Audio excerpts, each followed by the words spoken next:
The Mid-America Veterans Museum is a 501c3 nonprofit business. Your donations serve to further the museum's mission of sharing and preserving the stories of our veterans.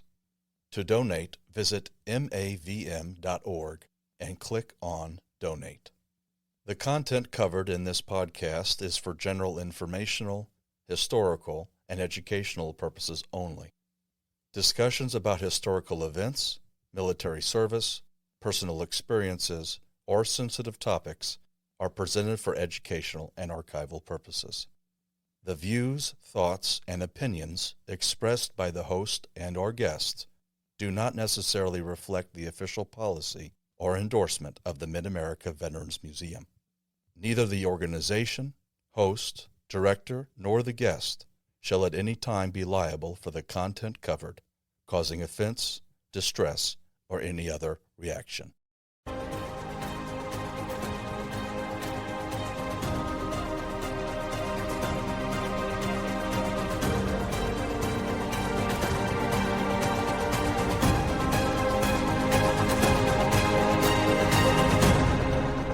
Welcome to the Operation Insight podcast from the Mid-America Veterans Museum with your host, Jason Galvin and Sergeant Ethan Gross.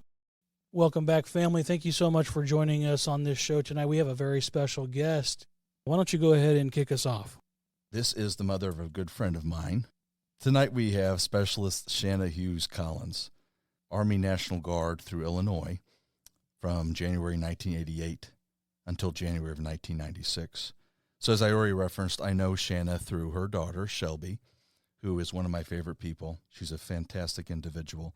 She and I worked together for just under a year through Children's Division in St. Charles County and had some trauma bonding going on there. So, Shanna, thank you for joining us. Thank you for having me. It's a real pleasure to have you here. Shanna was born in Herrin, Illinois, which I was not aware of, that even existed. Herrin is not far from Marion, and also not far from Carbondale. So, Southern Illinois, Carbondale, go Salukis.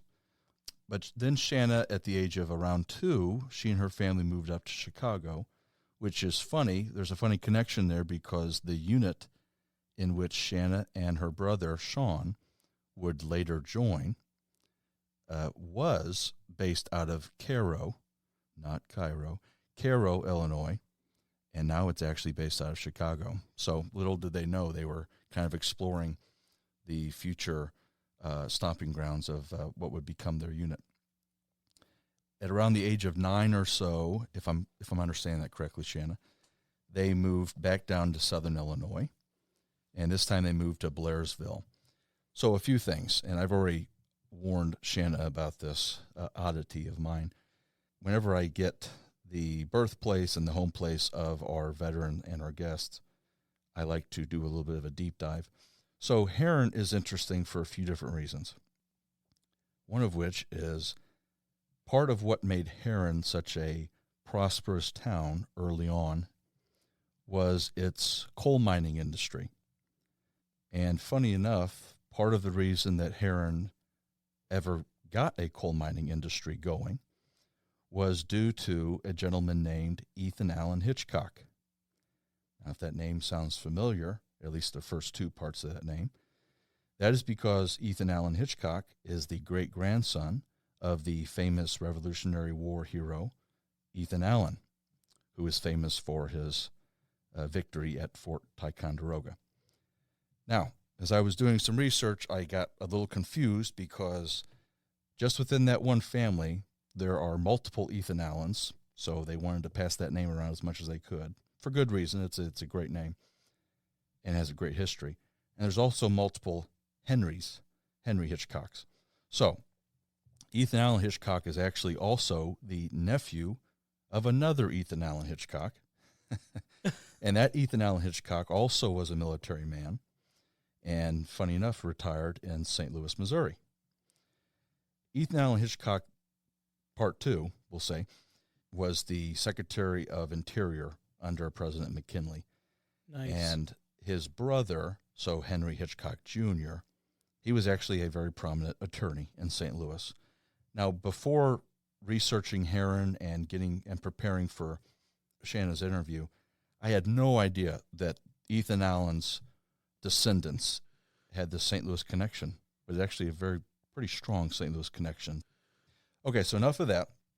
Another thing about Heron is the proud home of Private Joseph Osborne.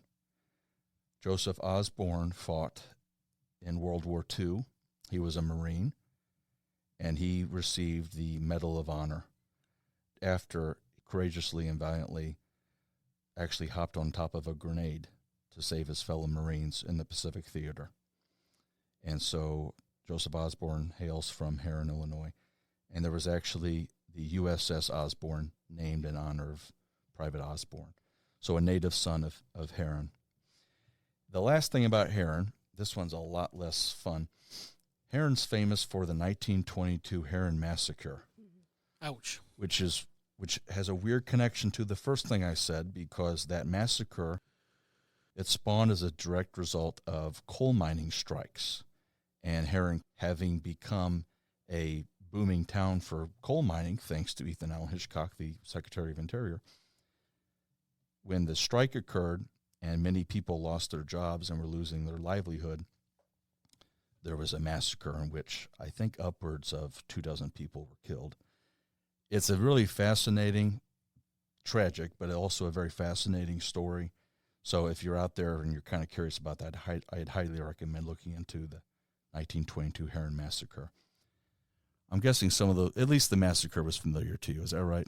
Yes, and every kid grew up knowing about Bloody Williamson. So Williamson County, Heron is in Williamson County. Gotcha. And so, everyone knows about mining. Yeah. Bloody Williamson, and Heron was not the place that you would want to be. Did you know about the Medal of Honor winner? I did not. Yeah, That's really incredible. Joseph Osborne. And I'll just say this, just as a little aside. Before we began recording, Jason and I were talking to Shanna about part of the reason why I do this, crazy thing with hometowns or birthplaces. Part of the reason I do it is to highlight to our audience that heroes come from all corners of our country. Absolutely.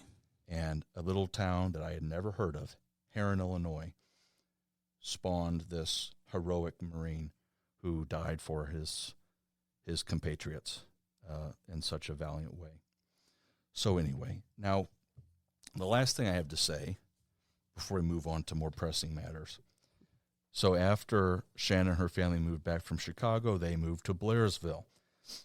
Full disclosure, I couldn't find a darn thing about Blairsville in terms of historical facts or figures. So I moved on to Marion just to make my research a little bit easier. And the interesting thing I found out about Marion, I have a cousin that lives out there, and so I'm somewhat familiar with the area. The interesting thing about Marion is in March of 1935, the Marion Business Professional Women's Club invited none other than Amelia Earhart to speak. And it was 2 years later, a little bit over 2 years later, that Amelia Earhart disappeared. So she spoke in Marion in 1935, 2 years before her disappearance. Wow. At a professional women's club, of all things. I just remembered, I didn't write this down. Heron, funny enough, became a fairly popular presidential campaign stop. The first president to visit Heron was Harry Truman, native of Missouri, of Independence, Missouri. And that tradition was carried on, I think, by 3 or 4 presidents post-Truman. And what was the reason behind that? I think it's because Shanna's going to know more about this than me, but I think Heron, up through about the 50s and 60s, was still quite a prosperous town because of that coal mining industry. That's exactly right. Up until, probably the 80s. The end of the 80s, I remember in middle school and actually having President Reagan come to campaign there as well. Very interesting. And it was kind of funny because, I hate to say this, but, for President Reagan, but he actually called us, welcome. I'm very proud to be here in the city of heroin. Oh my gosh. Oh, It boy. was just like, whoa, wait. And he quickly corrected himself after someone prompted him that it's heroin. Oh my gosh. He was really Heroin, thinking about the war Illinois. on drugs. Yeah, is what exactly. he was doing. He was. Just say no, right? That's where That's that great. first came out. Just say no. So. Well, this is a great transition, funny enough, not only because President Reagan hailed from Illinois, but also because you share a name with him. Your family name shares a name with President Reagan. That's right. My mother's maiden name is Reagan. And so that gets us into some relatives of yours who have served. So if you would, Shanna, we'll leave your brother for later because we're going to get more intimate details about you and your brother being in the same unit. But if you would, tell us about your grandfather and your two uncles. My grandfather served in the U.S. Army Air Corps. And I don't know a lot about his service, but I do know that, his name's Charles Reagan, and he was at one time, he was a captain, and then he got busted down because he's a rebel. So he just kept getting busted down to enlisted. He wasn't one to follow rules very well, but anyway, then he would work himself back up and then back down. So I don't know what he actually ended his service term with, what rank he was when he ended, but he was a pilot as well. So, very cool. Yeah, and then my Uncle Mike, so my mom's brother. They're a family of 8 kids, and my Uncle Mike is the second. So anyway, he actually served in Vietnam, and he was POW, MIA for a while. So he served Mike Reagan. There again, I don't recall what his rank was when he got out. But I know he served like 20 years as well. Wow. And he was in transportation, so same as myself and my brother. And he is still living down in Mississippi. He's down in Mississippi. And then I have his youngest brother, who also served in the Air Force, and he was a medic. And I want to say he was enlisted as well, but I need to work on trying to get the rank of everybody. That's all right. You can get the records from the record center. Yeah. Those that haven't burned. I should right. know that. So anyway, as far as I know, though, I was the first female in our family though to serve. Okay. Yeah. Well, congratulations. Oh, That's a cool distinction. Thank you. Thanks for sharing information about your grandfather and your two uncles. Are you the only female, or has there been some after you? There have been 2 others after me. Okay. You set the stage for them. I did. Good job. Thank you. I don't want to do all of the explaining about your upbringing on your behalf. That wouldn't be fair. So if you would, give us kind of a rundown of your childhood prior to joining the Army. Let me see. We moved to Chicago shortly after I was born in Heron. And I think like I said before, I think my mom just wanted to get away from Southern Illinois. Maybe she was thinking better opportunities in a city, that kind of thing. But then she met my stepdad in Chicago. And so they were married shortly after we got there. So I guess I was about 3 when they got married. My brother's 2 years older than myself. And then my sister joined the family a year after that. So, yeah, she's not too far behind me. She's like 18 months, I guess, behind me. Did you enjoy Chicago as a kid, from what you can remember? From what I can remember, because we were in the suburbs, Gotcha. It was busy, but not, you're not thinking downtown Chicago, but there was so much to do. There's always something to do. What neighborhood, if you don't mind me asking? Oh, my gosh. Just like near Naperville or something?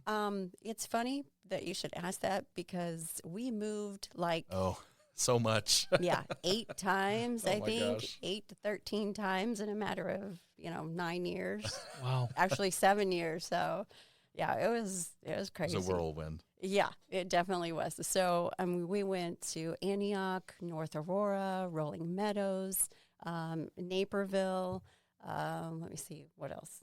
Those are the ones I can think of off the top of my head. So, did you get a taste for deep dish pizza while you were there? I know you're kind of a young age, but yes. Okay. Yes, and my stepdad's parents, one was from Italy, and the other one was from Ireland. Oh, wow. So, yeah, so there was definitely... Pizza and beer. Yeah.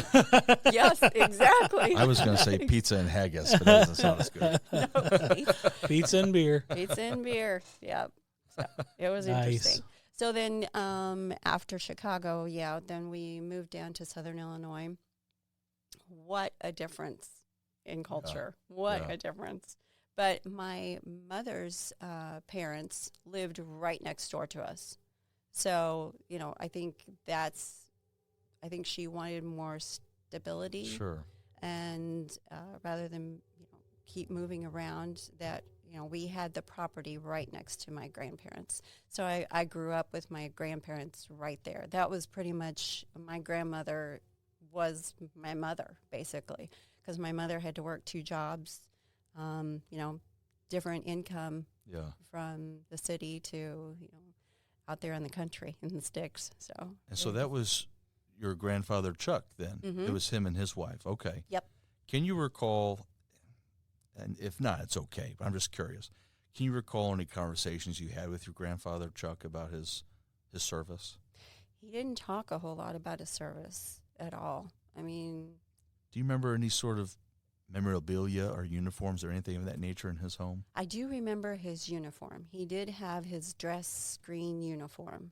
I do remember that. And his ribbons, I want to say there were like 3 or 4 ribbons but I couldn't tell you what they were at this moment. I'm trying to see them, and I just remember very plain, very simple. Yeah.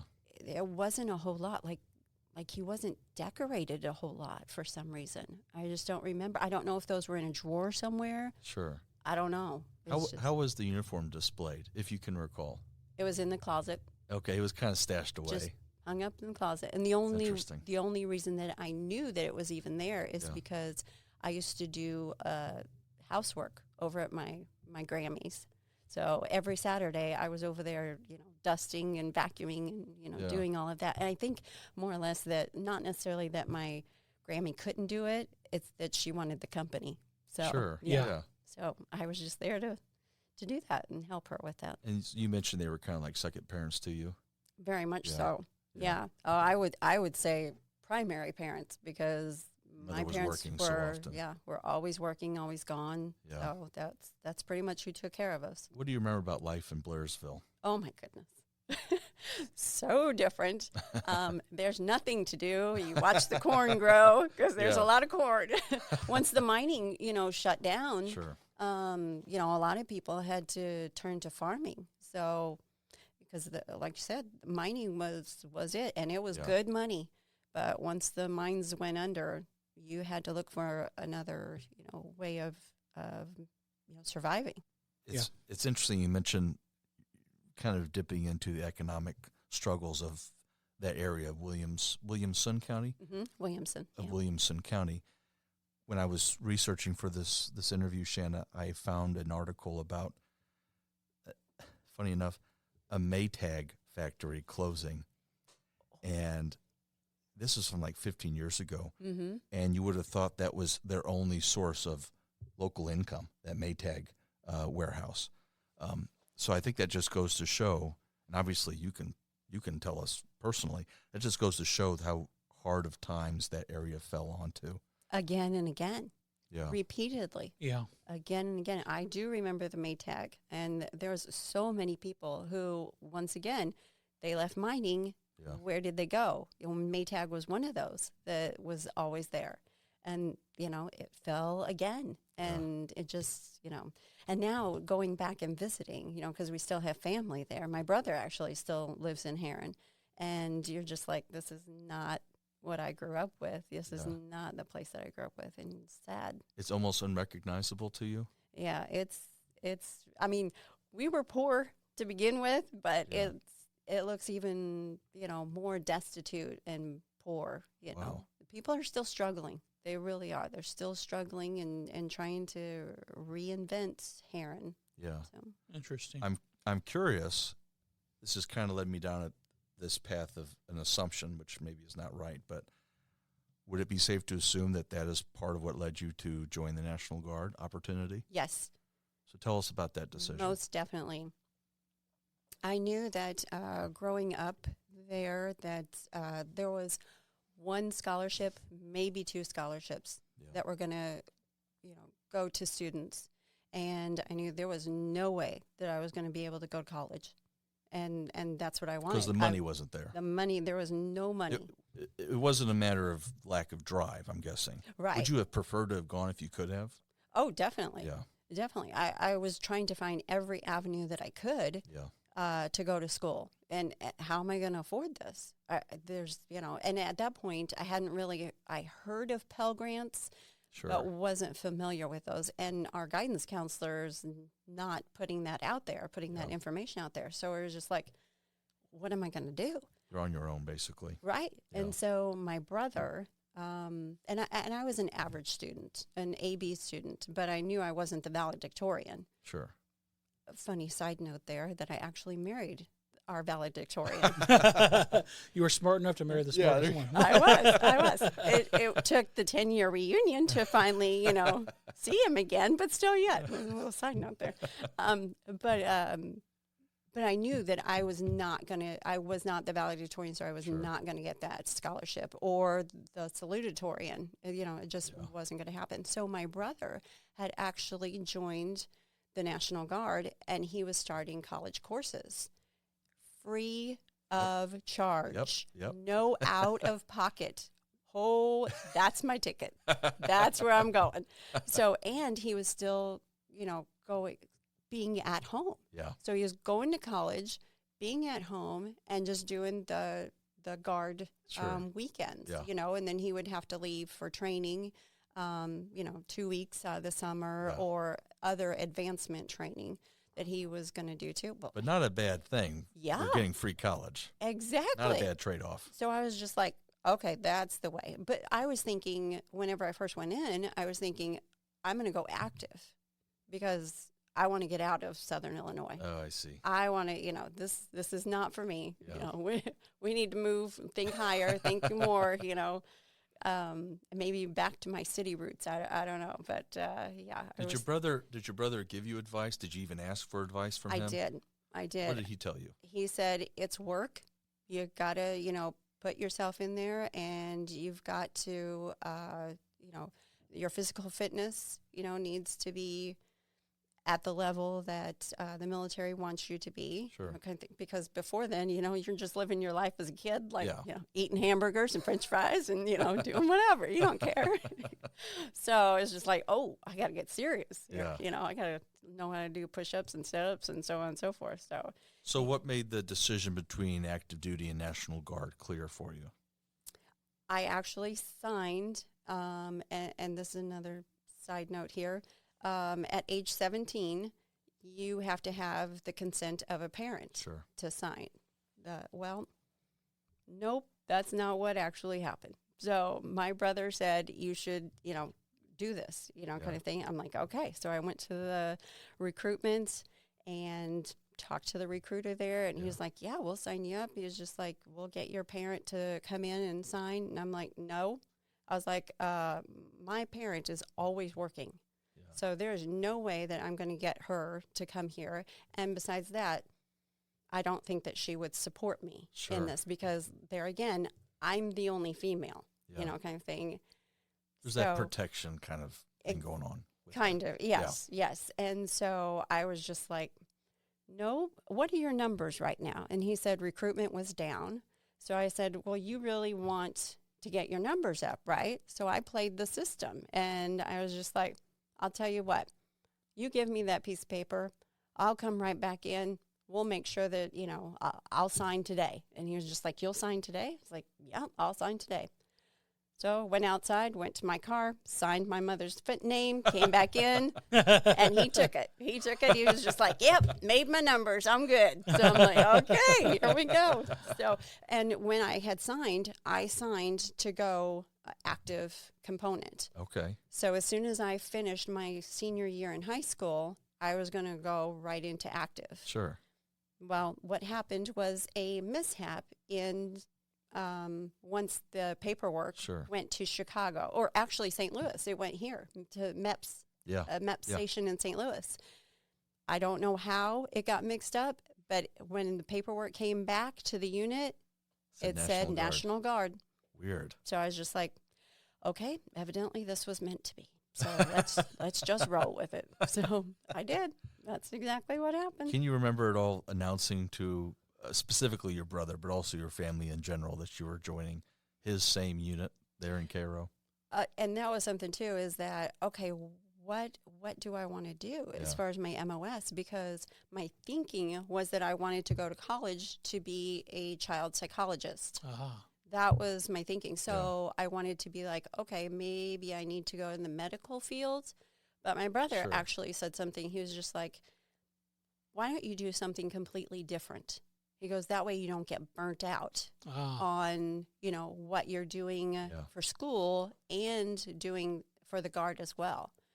Well, at that point, possibly, full time as well. Sure. So I was just like, okay. He's got a point. He definitely Your has brother a has point. got some good advice for you. for sure. I appreciate that. Absolutely. He does. And so he was right. And I was just like, okay. So I followed him. And he was a mechanic. Gotcha. But yeah, I went into transportation. So 88 Mike. 88 Mike Transportation. Which at that point, I have it here somewhere. Give me a second. Yes. At that point, it was known as Transportation Heavy Wheel Operator. Mm-hmm. Is that right? That's correct. And Heavy wheel. I wonder what that's. I think It's the bigger trucks. Okay. So I wasn't the Jeeps or Humvees. I was more the Hemmets, the tractor trailers, 18-wheelers, Gotcha. 5 ton and up. So, Okay. yep. That makes sense now. And now the Army simplified it. It's simply Motor Transport Operator. Yep. Now it's just everything. You Yeah. drive everything that's out there. So I'm guessing you're pretty familiar with 5988s. 5988. And deadlined vehicles is something that's Oh, probably yes. Oh, yes. Yes. so fun. Ethan's having fun over here. Oh yeah. Well, funny enough, it works out perfectly. I just had my drill weekend last weekend, and we went out to the motor pool, and so I had to do PMCS on a few Humvees for my unit. So we went through all the standards you do when you're going through a PMCS. Exactly. Actually, it's funny because it follows through the rest of your, career, but afterwards, because I don't go on a long trip without doing my PMCS because of my vehicle. So I was just like, okay. And I have to have the right tools in the vehicle. And, so. Do you bring out the owner's manual, or do you do it based off memory? I do it based off memory. Okay. Because you do it so much. Sure. So you're just rote like. memorization. Yeah. Yeah. It was funny though, because my brother was a mechanic, so it was always the joke like, okay, she'll break him down, roll him in, and my brother will fix it. So it's all good. So. Nice. So, did they call it the 1244th? Mm-hmm. 1244th Trans. So this is the 1244th Transportation Company in Cairo, Illinois, and as I referenced earlier, they are now actually based up in the Chicagoland area. Tell us about your basic training experience. My basic training. Oh, I loved my basic training. It was hard. It was tough. There was, drill sergeants yelling at you, just like you see in the movies. I mean, in your face, drilling. I'm just right in your face, kind of Where thing. did you do basic at? My basic was Fort Dix, New Jersey. And that Oh. was the first time I had ever been Wow. on a plane. We haven't heard that one for No, basic I training haven't heard yet. that. No. That's really interesting. And if I remember correctly, Fort Dix also has an Air Force base connected to it. Isn't that right? Mm-hmm. That's interesting. I would think maybe Fort Leonard would for this area, but Yeah. I know, right? But I don't know if they didn't have, that they were all co-ed at Fort Leonard Wood, gotcha. because that's where I did my AIT, my Advanced Individual Training, was at Fort Leonard Wood. Okay. And it was all, I remember, co-ed. So Yeah. Do you remember what was the weather like in New Jersey at the time you did your basic training? hot. It was summertime. It was summertime. I'm a summertime baby, so actually all my training has been in the summertime. All That's my pretty lucky. Preparing You Yeah. don't get that all the time. for your deployment. Yeah, you're right. Oh, exactly. Actually, yeah, it really was because that was crazy. Yeah. Yeah, Dix McGuire. That's what I'm thinking of. It's a joint base, Army and Air Force. The only other guest that I can recall who has referenced Fort Dix is Mr. Garvis Pollard. Yes. I can't recall what it was he had done there, but he referenced it. So Fort Dix for your basic training, and then you just referenced Fort Leonard Wood for AIT. Mm-hmm. So tell us the point in time in which you were fully trained and you attend your first official drill as an 88 Mike at the 1244th. When did that happen? Let me see. Let me think about that. Let's see. And I'm asking for a particular reason. So He's testing you. He definitely is testing my memory. Let's see. That if I had to guess, it's going to be 89, sometime 89, given your training. And you didn't even start basic training until after you graduated high school. No, I went split op. So my basic training was between my junior and senior year. Oh my Oh. gosh. My senior, yeah. So I'm still in Oh. high school doing my junior year and attending drills. So, yeah. So all of my junior year, I'm attending drills. All of my senior year of So high you were school. drilling before you went to basic. Yes. Interesting. And the summer between junior and senior year was at Fort Dix?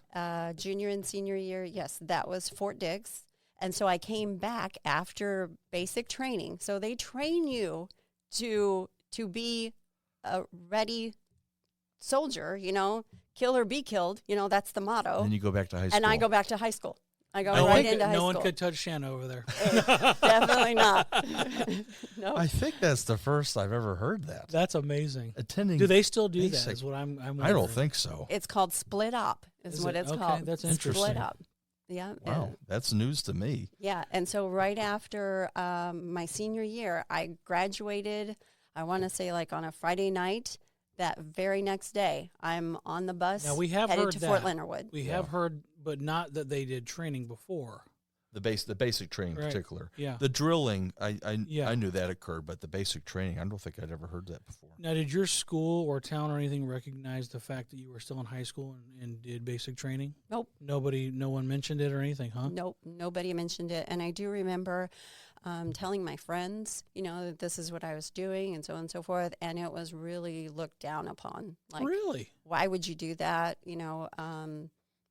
It's not going to take you anywhere, those kinds of things. Just That's like, so interesting to me. yeah, I was really kind of, like I said, looked down upon. And I went through it and I was just like, nope, I am determined. I know this is what is going to get me where I need to go. This is going to get me to college. That's the end result. I just would have thought that with a Medal of Honor winner in the proximity of that Sure. area, that you would have at least some Sense of pride. sense of pride around, hey, our best and brightest are going to serve, and they're Yeah. doing it at this young age. You know what I mean? I almost wonder if it's a product of people trying to tear you down because you were going head and shoulders above them. Yeah, that's kind of what I'm thinking. Possibly, I don't know, Could but be.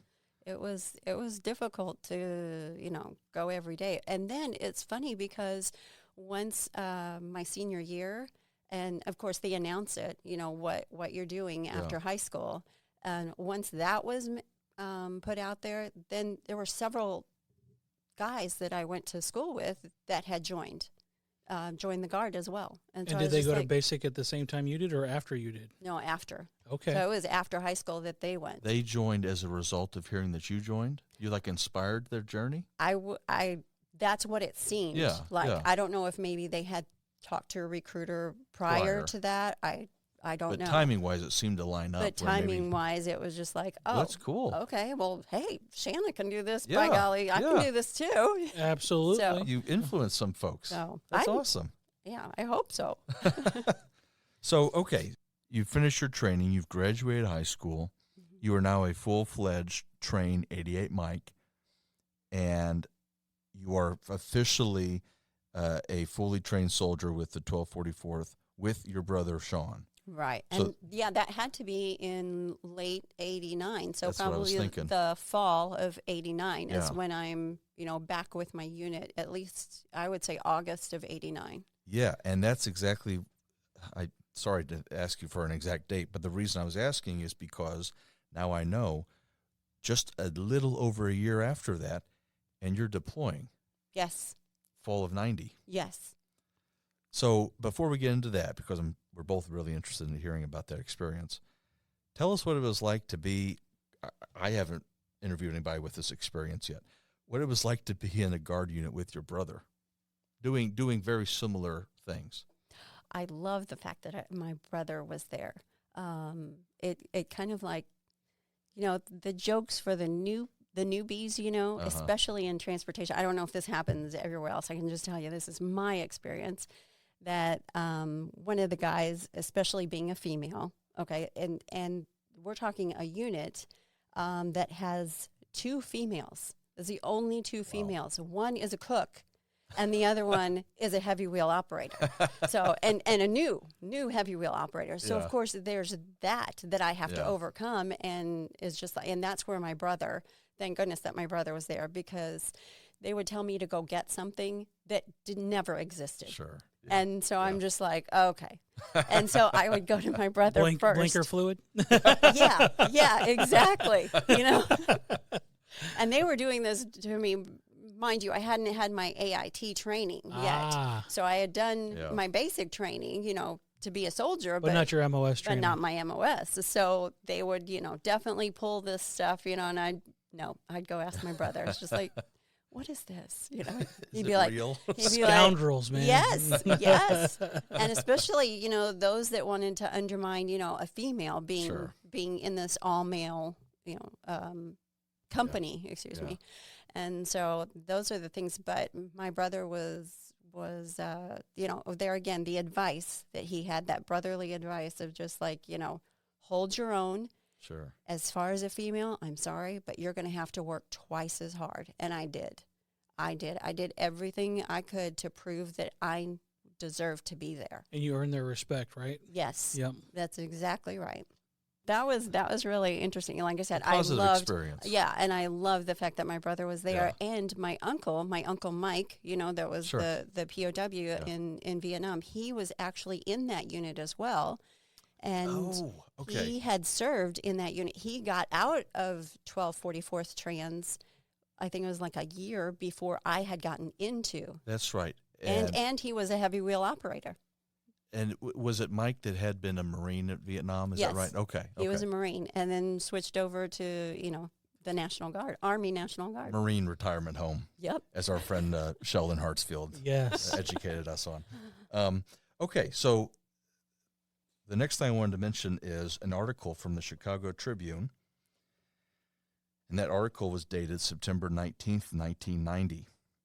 So as you referenced, Shanna, August of 89 is about when you came to 1244th as a fully trained 88 Mike. Obviously, you had drilled with them before, but now you're fully part of the unit. You're a fully working member of that unit, of that company. So September 19th, 1990, the Chicago Tribune reported that President George H.W. Bush had called up the 1244th for deployment. And it was one of the few Illinois National Guard units at that time that was called up. What do you remember about that being called up and the ramp up to your deployment? Funny thing is that you said the paper was September 1990. Yeah. Yeah, I found out in August that we were being called. And it was funny. How did I hear that? On the news. Oh my gosh.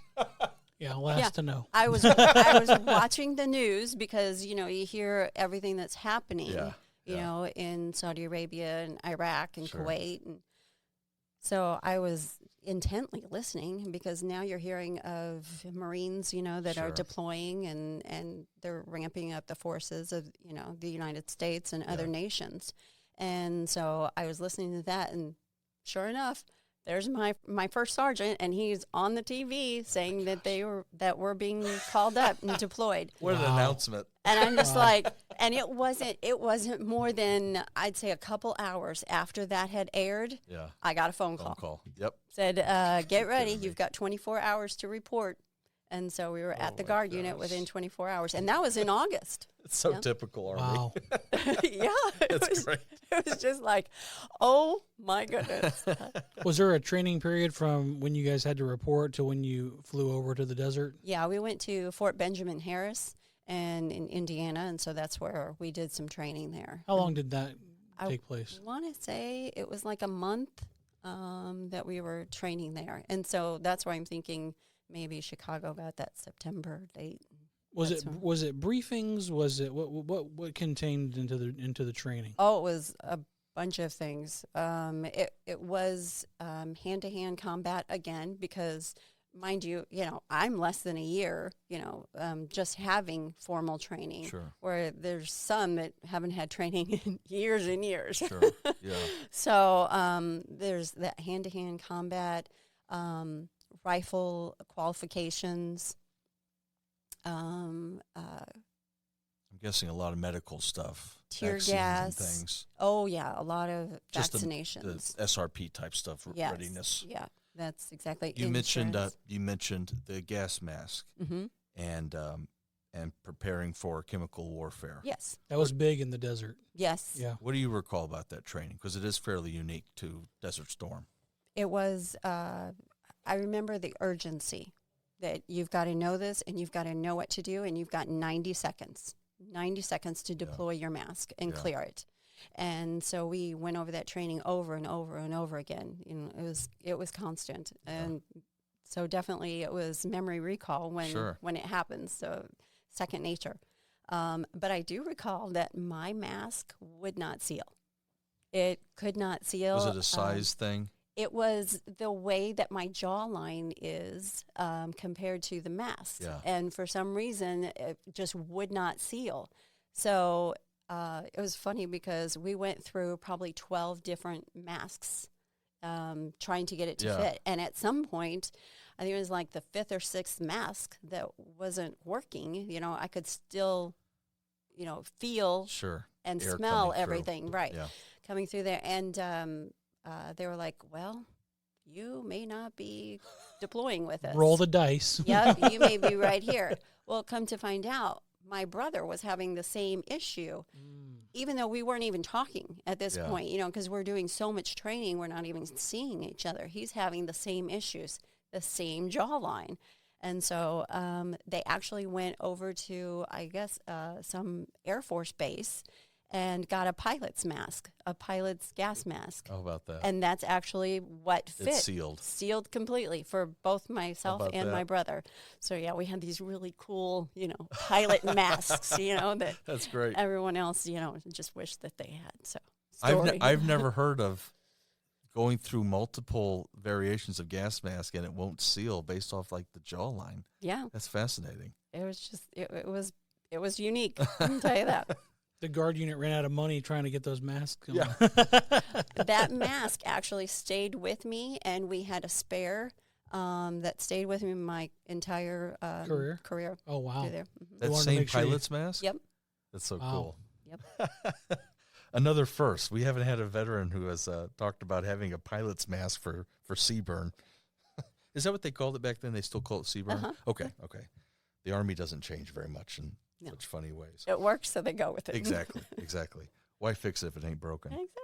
Okay, so you're training, you're ramping up for this deployment. You found out based off of a television interview. Thanks, First Sergeant. Appreciate that. Tell us about actually deploying, that whole process. The one thing that I remember most is, you're concerned, worried, because are we going to land at a safe airspace, air base, excuse me, and what are you thinking, whenever you first get there? Are there going to be bombs flying? What's happening? Yeah. And nobody knows. Nobody can answer those questions for you. But the funny thing that I tell people now is that we're on a Pan Am flight, okay, if you remember Pan Am. Oh, yeah. And smoking is definitely allowed. So the smoke is so thick in this airplane. It's unreal. On top of that, I don't know who thought of this or thought that this was a good idea, but every one of us have our M16. It's right underneath our seats. We have magazines, live rounds, really dangerous. magazines are on us, on our personal gear. Wow. So we've got our flak vest, and have at least 3 magazines each, on us. So your carry-on was literally you're carrying as your carry-on. Yes. Yes. Wow. And I'm just like, who thought of that? It's surprising that there wasn't, a fatality on the plane. Yeah, I mean, that's just crazy. That's really scary. Brings a whole nother vibe for smoke. You know what I forgot to ask? I'm so sorry. Did you have any R&R right before that deployment where you went back home? No. It was straight from training to deploying. Yeah. Oh, wow. Yeah, it was straight to. And just in case we don't get to this, I will also tell you it's a crazy sense that the same thing coming back is we went from being in an active area, or, you have bombing and It's a war zone. War zone, yes. Yeah. And then you're right back into civilian life. Oh, no transition time, huh? No. Within 12 hours, whatever the flight time was, you're right back into society. Wow. You were back home. Mm-hmm. Do you And remember there there was- being any debrief or anything like Nope. that? Wow. No, you did paperwork, to get your paperwork through, but that's it. You're Interesting. right back home. Yeah, and there's, I'll go ahead and tell you really quick. Before we left, I don't recall ever having the sirens that goes off to tell you, tornado warnings. Sure. That drill prior to that. Then we came back, and all of a sudden there's the same siren that we're hearing when Scud missiles are coming Scuds, at yeah. us. So I immediately hit the deck. Wow.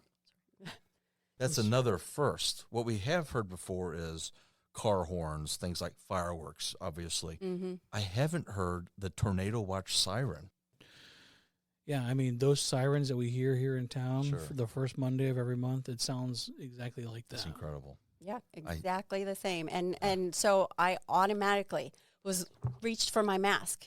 It Wow. wasn't there because you're back in society. You don't need it, kind of thing. And like I said, I don't ever recall hearing those sirens prior to going and then coming back, and then it's right there. Yeah. And you're just like, I immediately, thank goodness I was at home, Sure. but I immediately went right to my mask. It wasn't there, panicked a little, and just hit the floor, hit the deck.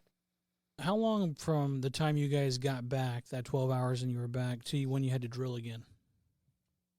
I want to say probably a month. So you guys were back together then, Yeah. because you guys would all disperse, right? Right. Yeah. Right. Go to your life and, pick up. You're supposed to pick up right back where you were. Well, I was entering into college, and all of a sudden, all my paperwork is stuck. It's just like I had to reactivate myself Yeah. in. Which I think might be a different experience, and I'm not a veteran, but if you're in a active duty scenario where you go back to your base and you're coming to work again, right, Sure. and you're seeing your colleagues every day, It helps to ease into have it to a little ease bit. into it. But when you're Yeah. going into a civilian, Yeah. type job from that, And those and bonds. you're not with the guys Yeah. or women you were with. I mean, Exactly. you're really kind of isolated. Yeah. And in a whole different culture shock after 10 months. Yeah. Exactly. Yeah. Yes. It was quite different. Quite, and that's why I'm just like, I hope that they, deployment now, that there's a time period in between where it's like, okay, let's help reactivate, reacclimate Yeah. these soldiers Yeah. to Readjust. Mhm. Yeah. Do you still have that same reaction when you hear sirens? I'm just curious. No, it Okay, my faded. my heart races a little bit, but yeah, I don't have There's near. still a little remnant of Yeah. it. That's Yeah. interesting. Okay, I'm kind of skipping around here, so my apologies, Shanna. You mentioned college. So when was it you applied for and got into college? Well, I started college and applied in '89 because, of course, you start that process, when you're still in high school. Yeah. And I was attending college, junior college, while I was a junior in high school. So Gotcha. I had some credits, Yeah. and there Where was that at, if you don't mind me asking? that was John A. Logan junior college, Okay. and that was in Carterville, Illinois, which Gotcha. is just right outside of Heron. Gotcha. So yeah, I started going to classes there and had to stop Yeah. and go to war and then come back and reapply and start again.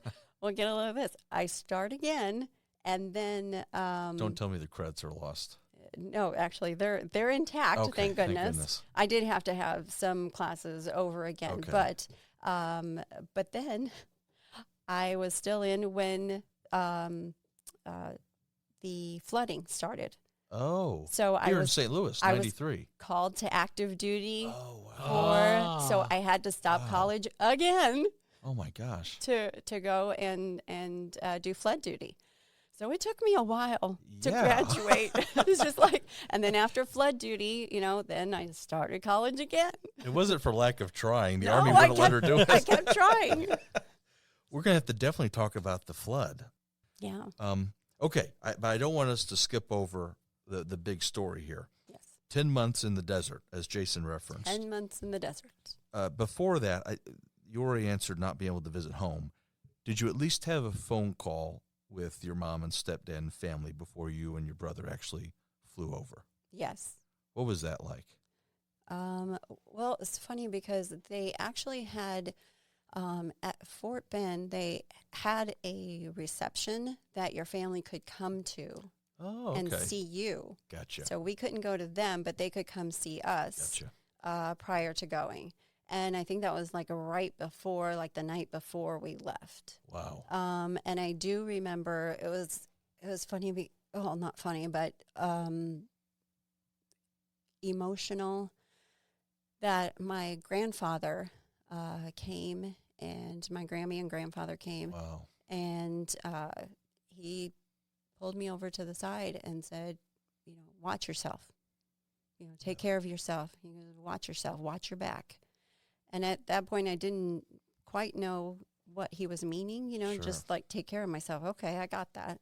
We got this. Yeah. And it was the only time that I actually remember seeing my grandfather cry. Wow. Yeah, he had a tear in his eye. And he was like, I'm proud of you, kid. And he That's gave me so a hug cool. and was, take care of yourself. That's so cool. Watch your back.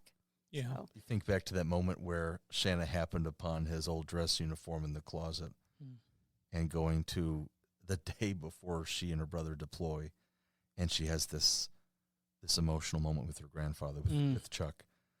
Thanks for sharing that. That's really cool. That's awesome. It's kind of that passing on of the torch. Exactly.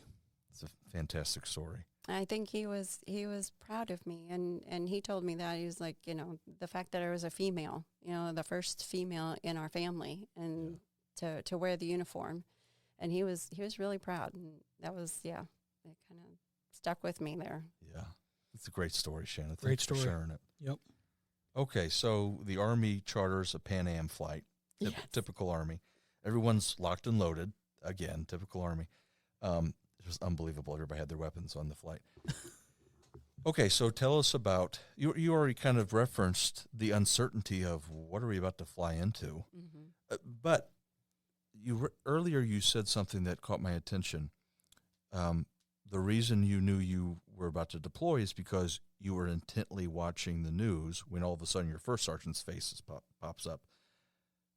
Were you already someone who was kind of engaged in world affairs at that point? No. Was it strictly so you know what's going on for your own kind of edification? Yep. Yeah, I was actually, just minding my own business kind of thing. And, you hear that they're sending troops. Yeah, Well, who are they sending? sure. What do you mean troops? Troops from the United States? Troops from other countries? What are we talking here? And so then that's when I had actually heard on the local news that there was a Marine unit that was being called National Guard or Reservist Sure. Marine Corps. And I was just like, okay, now we're getting close to home. I better Yeah. pay attention kind of thing. That was the impetus for it. I see. Right. And you think prior to this, my whole goal, like I said before, is to get to college. Yeah, So I'm using the National Guard to go to college. yeah. You're not thinking I'm getting deployed. Am I going to go? Yeah. Am I going to? Well, once you go to basic training in AIT, of course, they're telling you, your first mission is a soldier. Okay. You're not, you need to think like a soldier. You need to be trained like a soldier. So that's when it started changing and being like, okay, I need to be paying attention. And especially when I heard about this local Marine unit that's getting deployed. Really close to home. Now it's really close to home. Yeah. Now I'm starting to pay attention and hear more about Saddam Hussein, Sure. you know, Invasion. what he's, right, Yeah. right, what he's doing, why is he doing it, what is our response to that? So where did your unit, the 1244th, fly into? We actually flew into the Port of Dammam, so Saudi Arabia. or Bahrain. Port of Dammam first. Gotcha. Then we moved to Bahrain. That's what it was. Gotcha. Educate Jason and I as to what an 88 Mike does in a war zone. Well, actually, because we're supply, what we do, so food, water, and ammo, that's what we're doing. We're loading those up, and we're taking that to the front lines. So we're in the rear echelon, but what we're doing is we're picking that equipment up and then supplying the front lines with it. So we're going back and forth all the time. That's our mission. And I'm guessing that oftentimes those routes that you're commuting on can sometimes be dangerous. Very much so. Yeah. I'd say majority of the time that I was there, because I was a heavy wheel operator and I had the bigger trucks. So I'm driving the bigger trucks, and that means that, you know, you're going further up the line. Yeah. You're a bigger target. That's right. And you're a bigger target. Yep. Yes. And there's where you have to, you know, come back to your training all the time, come back to your training and just like, you know, work the problem. You got to keep driving because that front line needs those supplies. Yeah. So regardless of what happens to you, your A driver, your convoy, the mission is supply the front line. Talk to us about your company's cohesion at that point. Because earlier you referenced people playing jokes or pranks on you. Did you guys coalesce at a certain point before the deployment, or did it take this deployment for you guys to feel like a full unit? I would say, well, seeing that we're a guard unit, we had, I do believe, I want to say it was 6 family members together. So, Oh, wow. Yeah, we had, my brother and I were the only brother-sister team. And then we had a married couple. Interesting. That was there. We had, I want to say, 3 or 4 sets of brothers. Wow. And then there were 2 son and father. That's all interesting within that they the would allow same that. unit. Yeah. Yes, and it is because my brother and I, especially my brother is the first son and the only son in our family. So it was kind of like, don't know if that's supposed to work well, but Yeah. it is what it is. And, you know. The married couple one is the one that really fascinates me. Yeah. Did they have children at that point, if you recall? No, they had Okay, no children. no. They actually Yeah. were very, I guess you could say, newlyweds. So Gotcha. they were within the 1 year. They hadn't even been married a full year. Wow, can you imagine that? Your honeymoon's desert shield? Yep. It's a little sandy. Not quite the beach I was thinking of. Did you or your brother, if you can recall, did you guys have any conversation once you were boots on the ground there doing your operation? Did you guys have a conversation about being there together? I think we just were both content to Yeah. the fact that if we both had to be there and both being deployed, that we were together. Sure. But that lasted a very short time because even though we're in the same unit, Uh-huh. we do different jobs. Yeah. So he's a mechanic, and he's actually going out and getting vehicles that are now stuck in the sand because we don't have the CTIS system. Oh, We don't wow. have the new trucks and whatnot, not the 18-wheelers. Our 5 tons had the new CTIS system, so Central Tire Inflation System. So you could hit a button, for those that don't know, you could hit a button inside the cab and it would deflate your tires so you could move across Sure. the sand easier. Sure. Or the opposite, hit the button and it would inflate Yeah. them, kind of thing. So, but the ones that we had were like, World War II vehicles. I mean, these are 818s, not newer 915s, Yeah. that had that system in it. So your brother is going out there repairing vehicles? And he's a wrecker operator as Yeah. well. So bringing vehicles back that needed to be, fixed as well. Wow. So that's what he's doing. Just as dangerous in many capacities. Oh yeah, and I would even say more so, because he's stuck in an area and has to either repair it really quick, try to, or winch it up, which is not quick. He's either. sort of a sitting duck for for several sure. hours, Yes. possibly. Yes. Wow. Exactly. So it was crazy. And then we wouldn't see each other for months at a Wow. time, because then I had a different vehicle, like I said. And so my mission was sometimes 24 on, that I would have to take those, those supplies up to the front line. So I think that kind of, worried my brother a lot. Sure. He was always, trying to get a letter to me, or trying to get, we were, writing each other. That's incredible. The same company. The exact same company. And they actually, I guess it was part of the 82nd. I don't know, because it was above my pay rank. It's the 407th. But you're right. Yeah, And I think they were dividing us up and saying, Gotcha. we need your 818s for this mission over here. We need, You're being lent out to other units. Yes. And that's where, I'm glad you mentioned that. So that's where the 407th, I want to make sure I get this right. That's where the 407th Support Battalion of the 82nd Airborne Division comes into play. Yes. We're detached to them. Yes, that's right.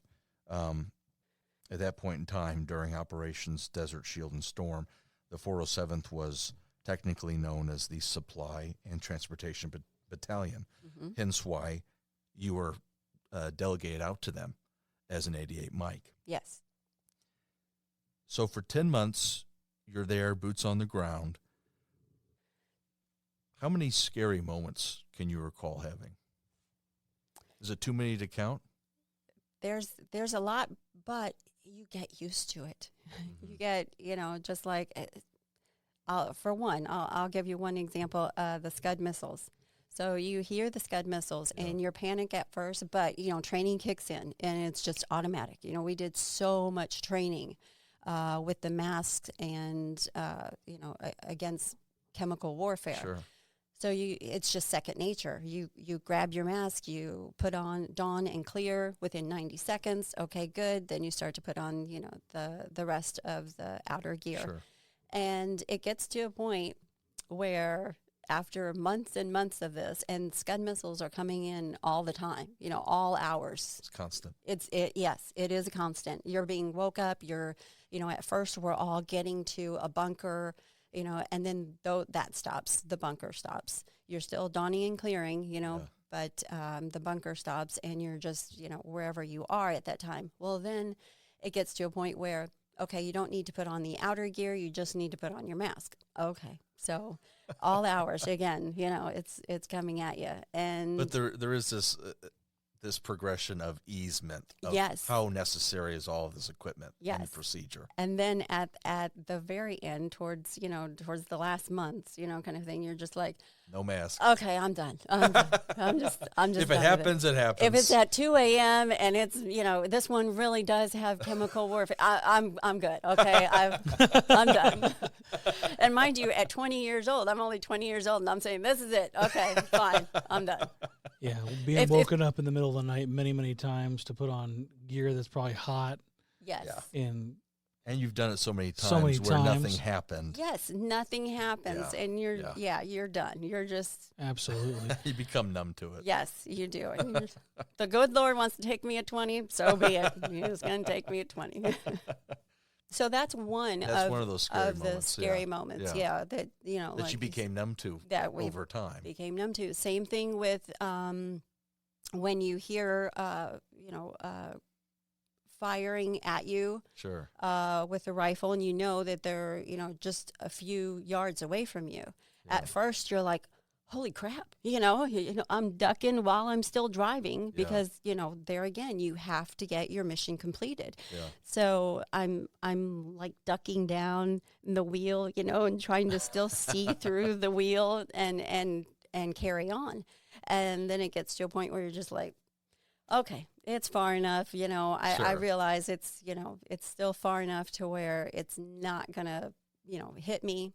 Yeah. And then you get closer and closer and you hear the ping off of your truck. Yeah. They can't shoot anyway. So, it's okay. You'll be all right. Just keep, trucking on. That's kind of great. thing. So like you just get numb to it. You just get over and over and you just get numb to the fact that that's interesting to be for sure. Yeah. I can tell you, if you don't mind, a little short story. Please, yeah. And I have to credit a dog that actually saved this kid because at this point the ground war is kicked off. This is a mission where I'm actually going to the front lines, me and my A driver, and we're waiting on the side of the road, side of this dirt road, mind you, which in the middle of the desert. So we're waiting for our scout. Now, our scout is going up a little bit further, like a mile or two, and seeing that it's clear so that he can come back, report to us, and we can move on with the convoy. Yeah. Okay. So we're just waiting there on the side of the road. Well, this kid, and there's dunes. There's sand dunes that you see in the distance. The ground war is kicked off. They're telling us that the Bedouins now have, our command is telling us that the Bedouins now have rifles and, Oh, wow. And so be leery of that. Sure. Okay. This dog comes out of nowhere over the sand dune, and it's kind of like a collie, looks like a collie, and this dog comes to our door and bark, bark, bark, bark, bark, bark. Keeps going back to over the dune and then comes back. And I'm just like, it does this like 3 times. I'm like, this dog wants something. Yeah. So what do? I get out of the vehicle. My A driver is covering me to make sure that, everything's good. And like I said, we're just sitting there waiting for our scout to come back anyway. So I fed the dog. I gave him some crackers. It's not like I have a 5-course meal or anything. Crackers out of an MRE. MRE peanut butter and crackers. Exactly, yes. So I gave him the cracker, doesn't eat it. And I'm like, well, if I had my druthers, I wouldn't eat it either. But, it's the only choice I got.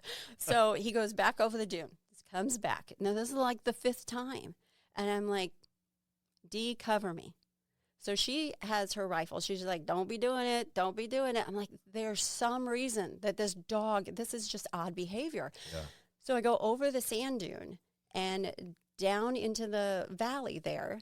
And where this dog is leading me, there's a kid there. He's probably maybe, 10, 11 years old.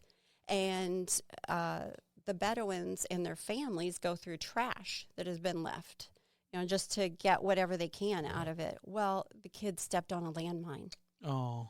And this kid there's just blood all over him. Oh. He's still, just standing there. I don't know if he is panicked and he doesn't know to move or if he's in shock or what. But, there's blood all over him. So I go down, I put my rifle on my back, and I pick him up and take him. I'm actually leading him back to our truck, carrying him, and get back to our truck. And my A driver is, like I said, she's still holding her position and watching. And just at that time that I reach the truck, a white pickup truck comes from nowhere, where there's a camel actually in the back of the truck, just sitting in the back of the truck. In the world. And all of a sudden this guy gets out and he's pushing me. He's just, yelling at me in Arabic and pushing on me. And I have, this boy where I'm thinking as soon as our scout comes back, we can get some aid to him because there's nothing around us. And at the same time, kind of a little panicked because is this guy going to shoot me? I mean, I don't know. I don't know if he has any weapons or what. I have no idea. So anyway, about that same time that he gets out and is pushing me to let the kid go, because of course, looking back on it now, I'm a female and I am not supposed to be touching or even talking to him or his son. Sure. Which I only can assume his son because I don't know Arabic. Well, our scout comes back as well. So everyone is meeting right at that time frame. And it was in the Lord's plan, I think, that all of this happened at the exact same time. Yeah.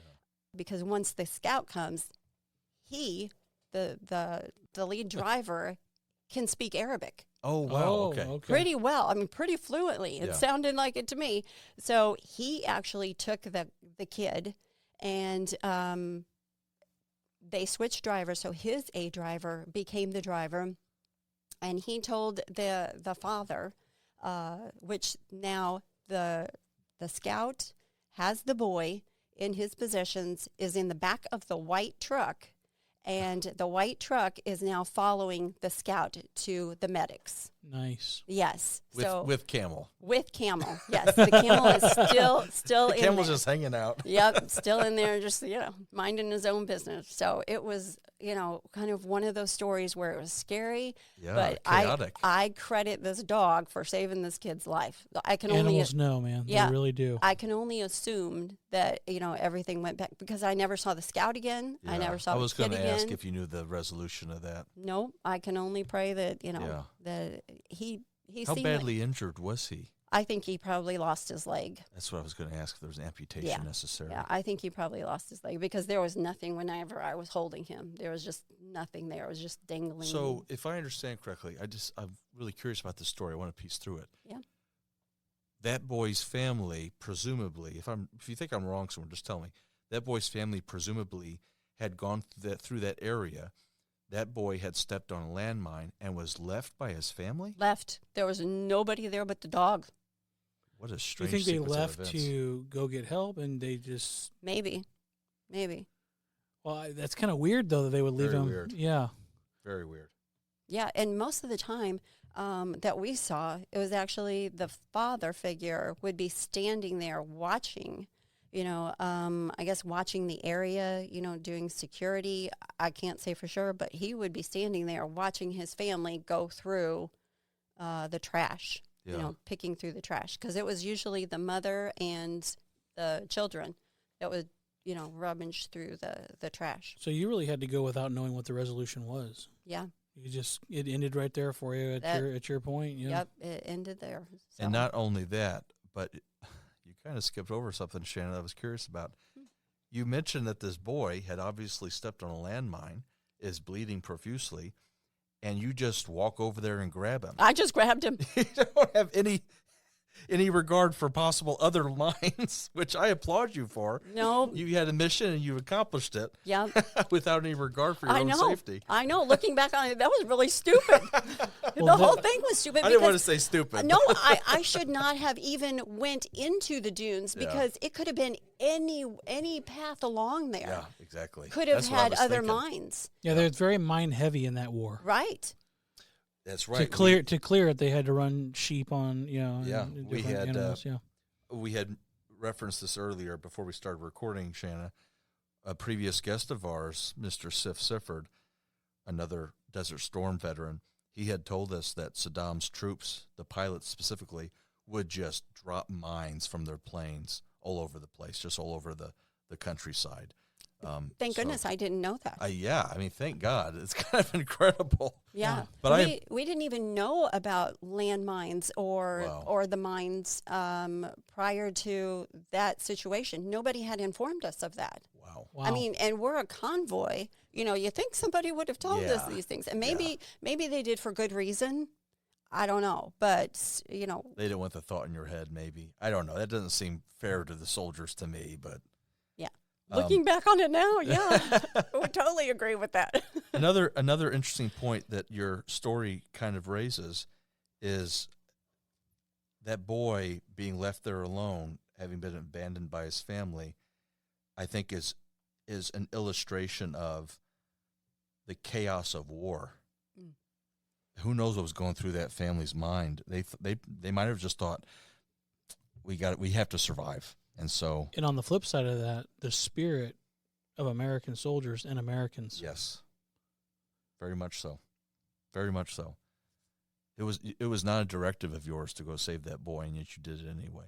Yeah, I don't know if it was a motherly instinct. Of course, like I said, I was only 20 years old at the time, so it was just like oh my gosh, Yeah. we have got to get this kid, help. And I didn't even know if there was a field, Sure. medic, but Sure. more than likely, we had passed field medics before. So Yeah. more than likely I knew that it was, that there was going to be one. Yeah. Just, you got to get him help. You Well, got to do it. We applaud you for your actions and heroic actions. I don't see it that way. I see the dog. The dog's the hero. The dog, that's pretty cool. The That dog pretty is the cool. hero. I mean, That's awesome. had that dog not come back, had that dog not eaten, there was something when a dog doesn't eat, Yeah. kind of thing. There's something wrong. Right. There's something wrong.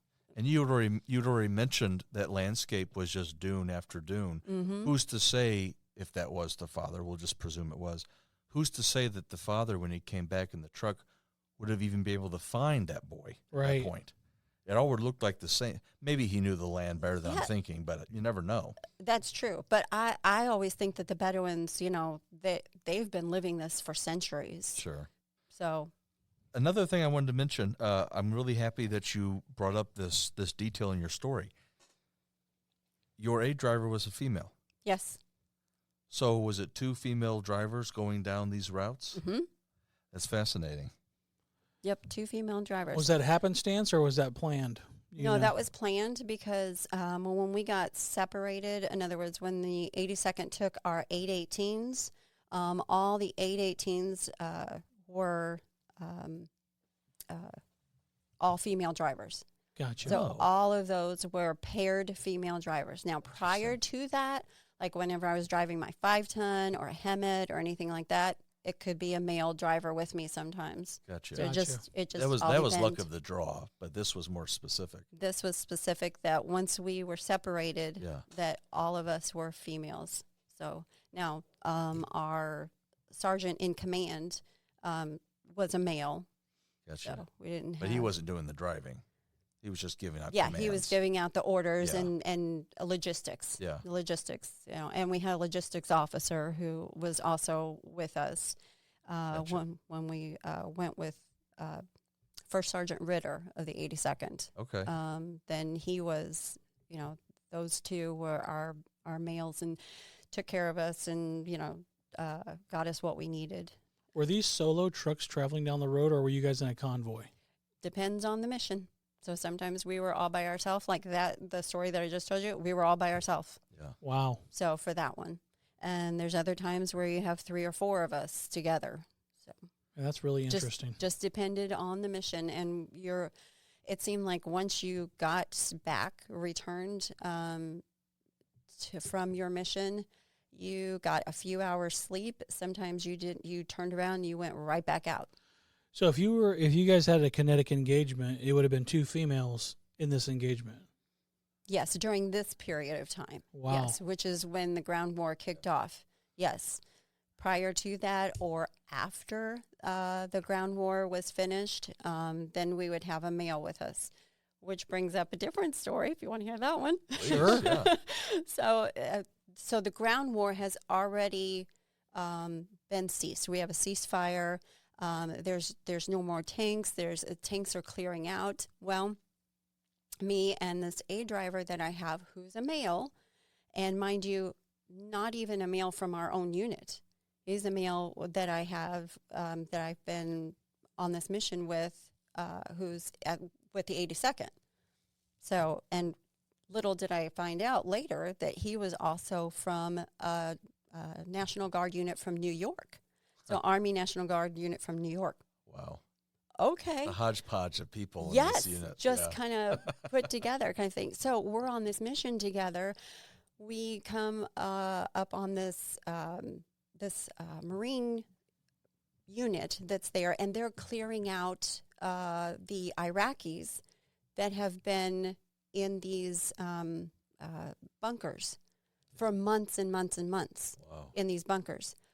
Well, they're deceased. Oh my gosh. Ooh. They have been there for however long. They died of exposure or something, or We don't know. Starvation or something. We Yeah. don't know. I mean, some of them Weird. are burnt ooh, and blackened, and I don't know if that's It's incredible. time or if that's, they were hit. I don't know. I mean, I just was not privy to that information. Yeah. But our mission, we were supposed to supply a guard unit further up. Well, this Marine unit stopped us in our mission and said that they need to clear these bunkers. You need to get out and help us clear. Well, the person giving me this order, yeah, he's a Marine, and one, I don't want to mess with him, two, and two, he's higher ranking, so okay, yeah, fine, whatever. Let's just do this so we can move on, kind of thing. Yeah. And but not quite the standard. Right. Different branch, different unit completely. But exactly. And you're so fatigued at this point. You're just you don't want to fight it. Yeah, whatever. Yeah. Okay. So we actually had to, me and this other guy with me, had to help clear out these bunkers. And so you're laying these bodies out, and there's pieces. Sometimes it's not a whole body, and you're just laying them out in this field or this, desert, this road, and all these bodies are there. And then you have to put them in body bags, sure. And then you're looking for any identification. Yeah. And I do remember, I did not know prior to doing this that the Iraqis had females in their ranks. In their ranks. I didn't know that. I didn't know that either. I didn't know that either. To me. But they did. And we came across several females as well. So it just kind of like, it didn't hit me then. Yeah. It hit me later. Yeah. Because then I am very driven. It's just like, and disciplined. This is the mission. Let's do the mission. Sure. No emotions. And we move on. Yes. Yeah. That's exactly right. Yeah. For me. Yeah. And like I said, later I found out once we finished clearing out the bunker and identifying who we could, putting them in body bags, getting them in the body bag truck, or and noting what we found, giving any type of articles that they may have, sure, that kind of thing. Pocket litter type stuff. What happened to that stuff, I don't know. That was, we gave that to the officer that was there, sure, and dealt with that. Well, then later, as we're carrying on with our mission, then that's when the guy next to me found out, that he's from New York and so on and so forth. He's just sobbing. He's just sobbing. And I'm like, I don't have time for this. We just, I let him ride in silence, sure, and do what he needed to do, But everybody handles those kind of things differently. Wow. Exactly. And this is a big guy. I mean, he's a big, tough-looking guy. And he just broke down. It really affected him. It really affected him. Wow. And it didn't affect me until later. I mean, years later. Wow. In what way would you say that it affected you? I think I carried survivor's guilt for a long time. Yeah. So that was hard. Wow. And it's some days, like since 91, 92, I've not watched a war movie. I just can't go there. So that's understandable. Brings me right to that part of the whole mission. You never probably expected that as a 17-year-old going into boot camp that you'd be handling that kind of stuff. No, not at all. And that's where I think the words of my grandfather, watch your back. Yeah. Watch yourself. Yeah. Take care of yourself. And those are the things that happen in war that no one tells you about, Right. And nobody wants to tell you. Exactly. And nobody wants to talk about it later. But I think that's where we're missing a big element as far as veterans, is that we need to come together. We need to talk about these things. You need to get it out, kind of thing. And hey, how have you dealt with this? Or, this is what you saw and witnessed and took sure. part in. How are you dealing with that? Was there go ahead, Ethan. I was gonna ask, I hope you don't mind me asking, Shanna. Can you still see their faces? Yes. The female soldiers in particular? Oh, all the soldiers. All of them. All of them. They're just etched into your memory. Yep. It's like, burnt in there like a core memory. Yes, I can still see them, kind of thing. And that guilt hangs over me because of what happened to them. Yeah. Where are they? Have they been accounted for? Because there are people, we didn't find any identification. We couldn't find any identification. Yeah. So who knows who those people are? And so that's what hangs with me. The not knowing. Right. Sorry, Jason. No, I'm not sure when we were going to get to the flood part back in the States.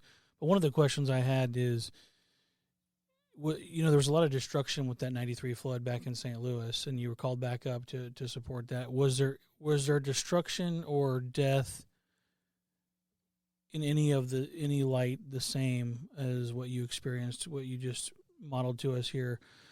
What brought that back, I guess? Not death, but destruction. There was a levee that we were at, and we were sandbagging. We had been sandbagging all night long to save this farm. Oh, let's see if I can. Prairie de Rocher? Oh, sure. Prairie de Rocher. Yeah. We were right there, and a levee broke, and this farmer just sobbed because he had nothing left. Nothing left. And all he was doing was just crying in his hands. And I was right next to him. And I just said, I'm so sorry. We tried. We tried everything that we could. I know. But that's what he said. I know. And that was it. And so that hit home, And there again, part of that is that survivor's guilt, My home's fine. Yeah. And I get to go back to my home and start college again. So those kinds of things. Yeah, You've experienced a lot of traumas. I have. Yeah.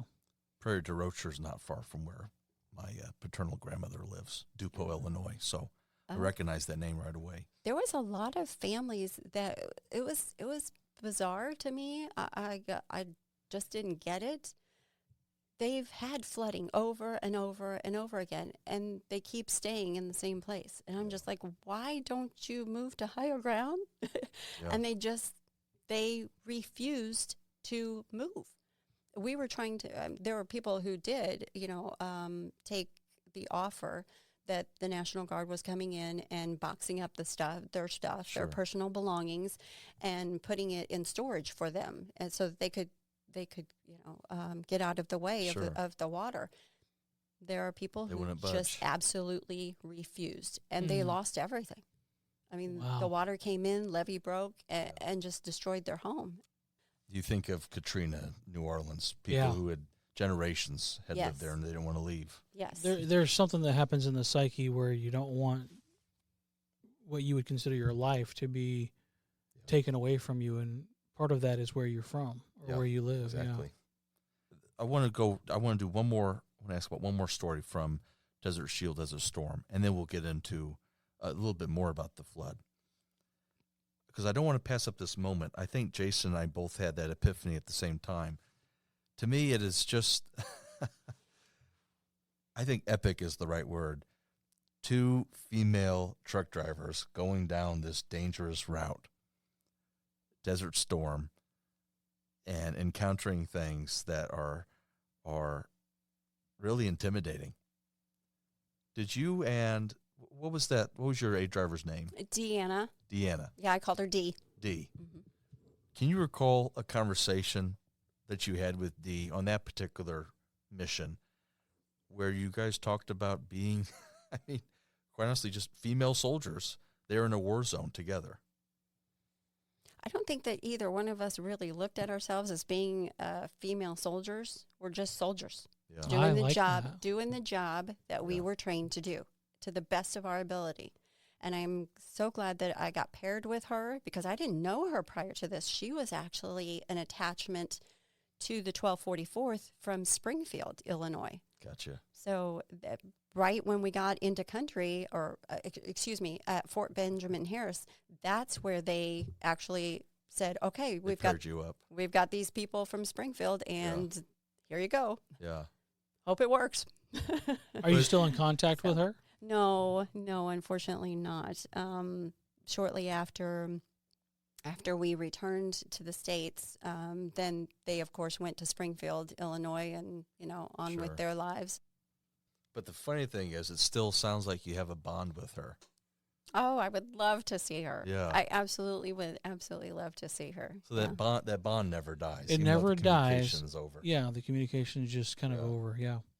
Do you recall what kind of conversations you guys would have driving together? Oh my gosh, we talk about everything, everything and anything. So you Well, know, you were a young lady at that point. 20 years yes. Were you and- talking about pop culture? Were you talking about your families? What kind of things were you talking? I know you said Yeah, everything, but yeah, mostly about our families and how things were. And it's kind of funny because here's another little side note that one of the soldiers that she trained with in Springfield, I took a liking to. So Ah. I started sending him letters, and so we talk about that, okay. And so she would give me some advice on him and his family, and so that was kind of interesting. I like too. that. So, That's awesome. yeah, and actually, that soldier, his name's Russ, which is actually Shelby's dad.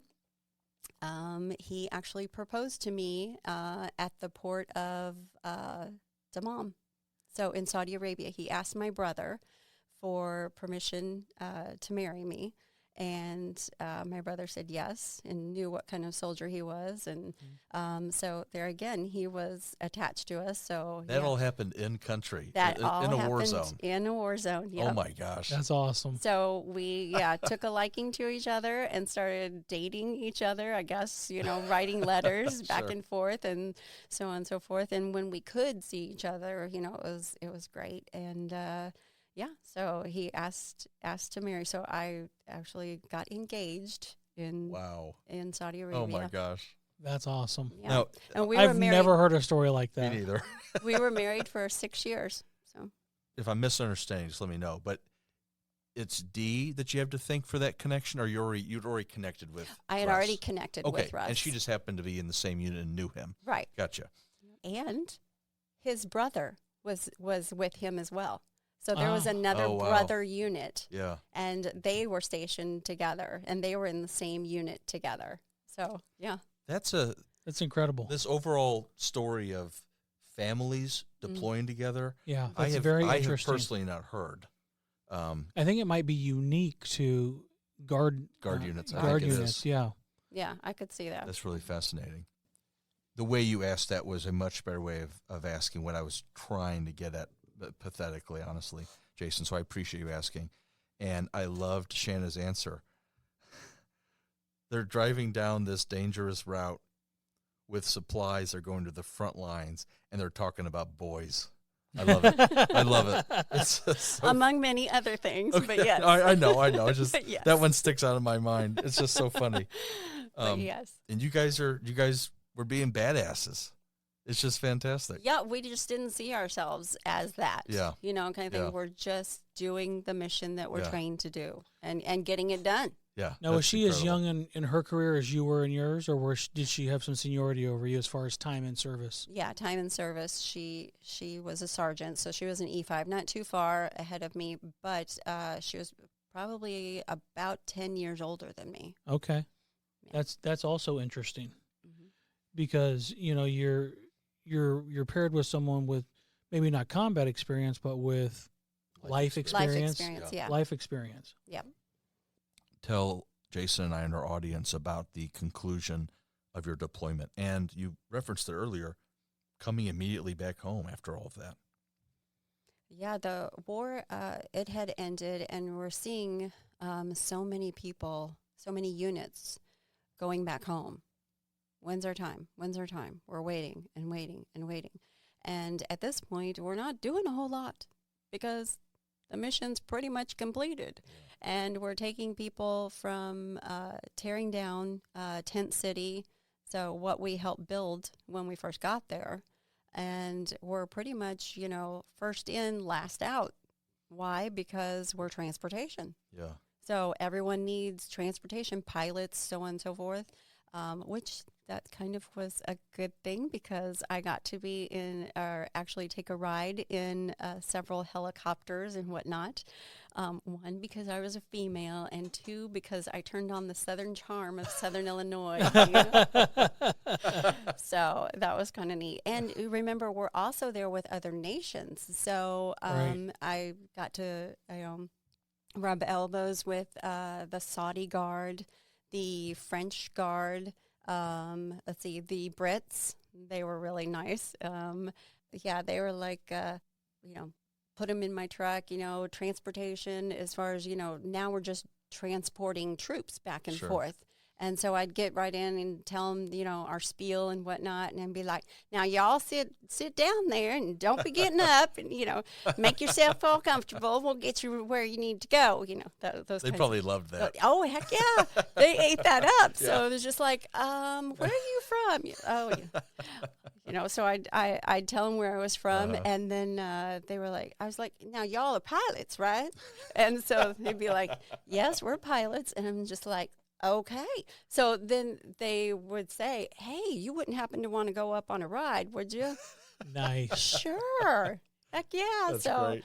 so yeah, I got to, go around the Apaches and the Hueys and the Chinooks and whatnot. And a lot of times, they'd be like, oh, we're going to scare her kind of thing.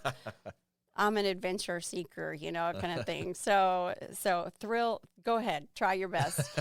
So I got to go into a Black Hawk, and they strapped me in the Black Hawk, and with the door open. And I remember going over the Dead Sea, and they're banking really hard, kind of thing. And I'm literally just hanging on with the webbing of the seat, and just right over there. And nope, not a thing. Didn't get sick or anything. Bring it on. Come on. Is that the best you can do? Come on. That's so cool. So, yeah. And, of course, at the time, my brother and, Russ, we're not engaged yet, but we're dating. Gotcha. And so he was just like, really?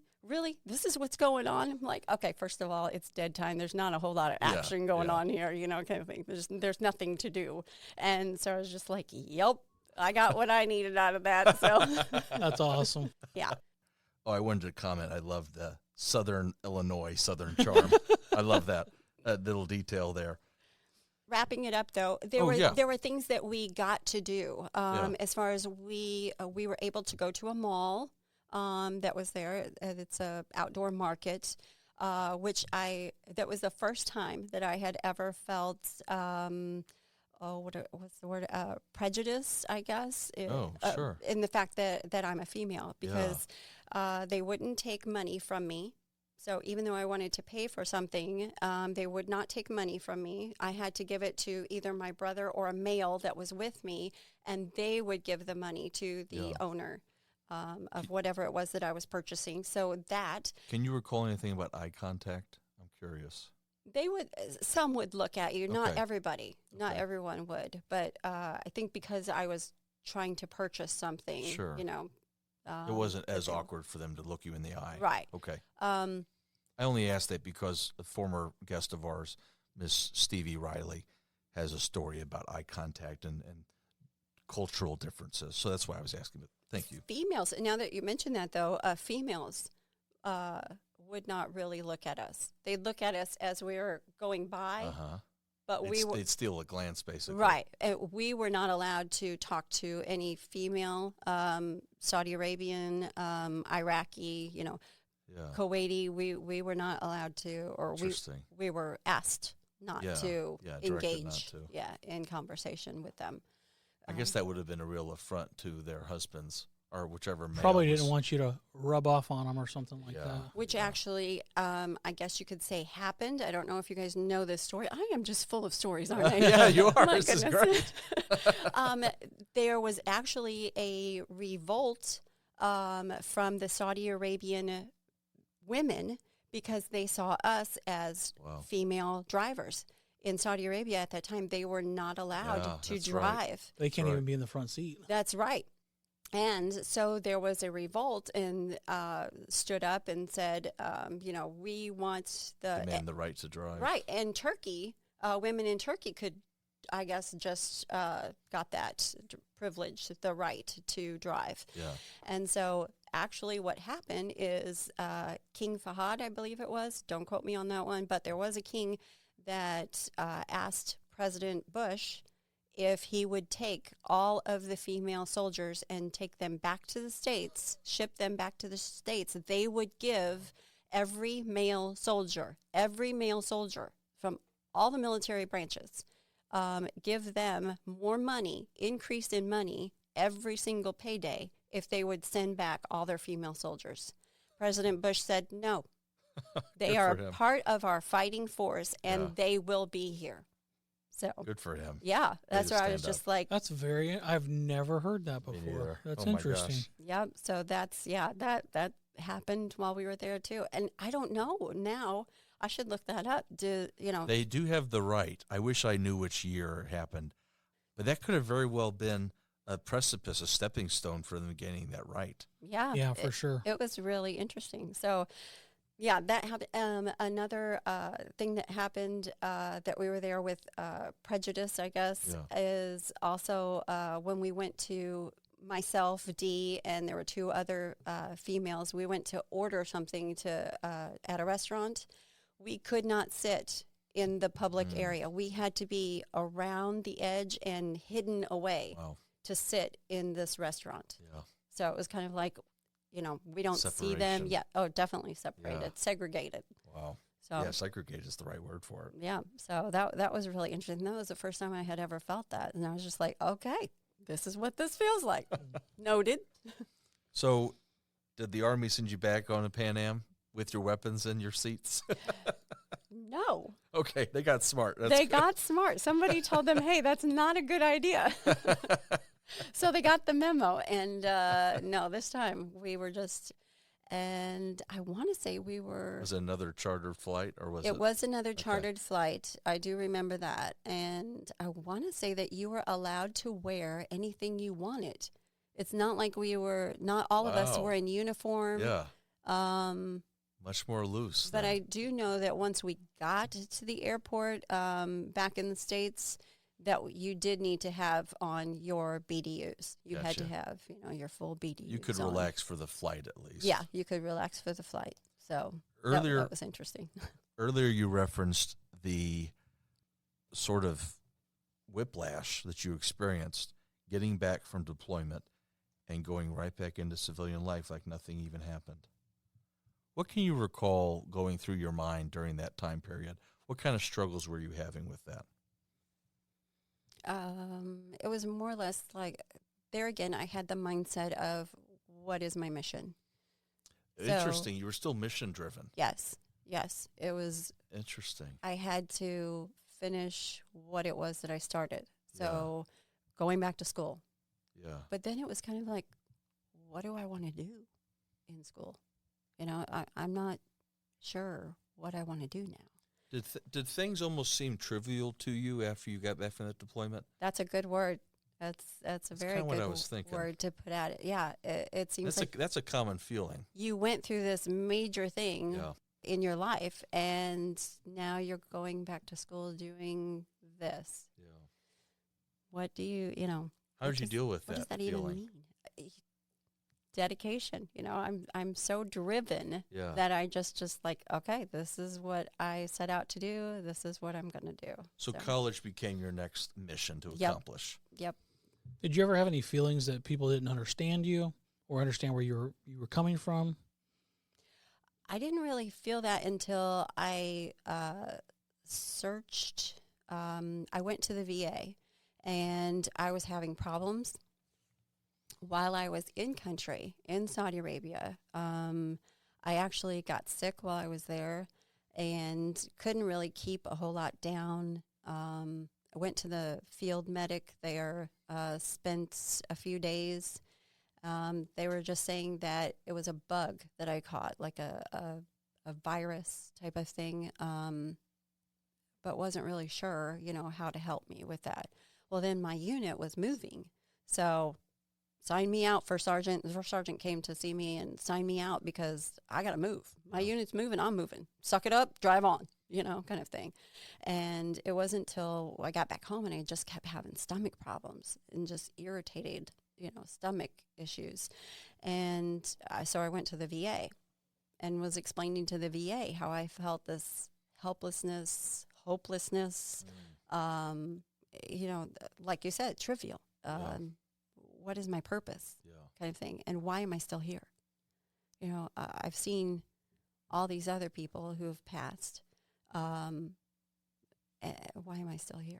And so they were like, okay, well, you need to talk with somebody. The person at the VA that they told me to talk to, that's where I first heard PTSD. And it's just like, okay, but the person that you're giving me to talk to has never been in combat, has That's never even interesting. seen combat. Yeah. And I'm just like, How can I relate to this person? yeah, how do you know what I'm going through? Yeah.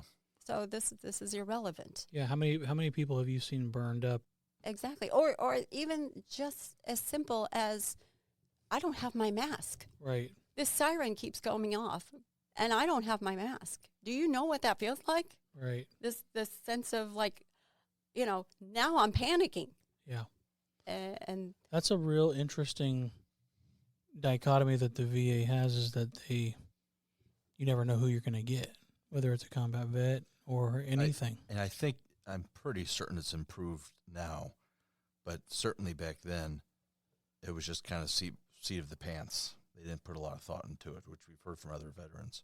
Oh, I filed with the VA for my stomach issues and then also PTSD, because that's what I'm hearing, is just like, you need to file for that. And I'm like, okay, let's see what we can do. It took over 12 years. Wow. 12 years of appeals and going through that system. And Wow. yeah, and then I didn't get my pay, actually assigned to me for 15 years. So 15 Holy years cow. total from the very beginning. Yeah. I did hear about this when I came back to St. Louis in 2014. I work in the banking industry, and one of my customers was a Desert Storm vet.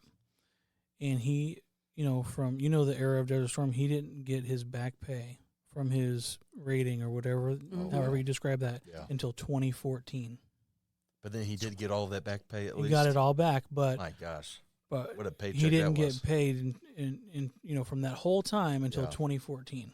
Wow. Imagine suffering that long And not feeling and not validated. being validated. Yeah. Yeah, and on top of that, I went and started working for a veterans organization, AMVETS, American Veterans. Sure, yeah. So started working for them in, what was that? Let's see, 95, I believe it was. So here I am, 4 years out from being in country, and now I'm seeing it. I'm seeing where there are 80, 90-year-old vets who can't even get eyeglasses, and they keep struggling, to get a bed somewhere at a facility, and this aggravation over and over and over again. And it's just like, this is ridiculous.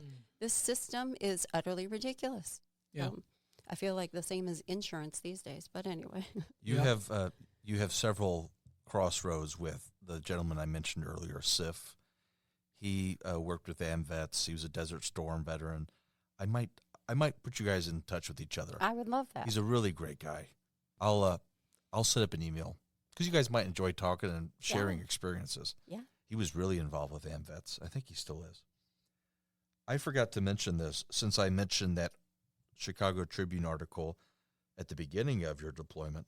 I want to do a bookend with a June 3rd, 1991 article from a more local paper to Blairsville and Marion in that area.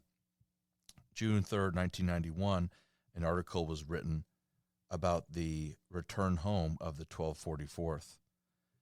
And in that article, it mentioned the 130 members of that unit, of which you and your brother Sean were part of.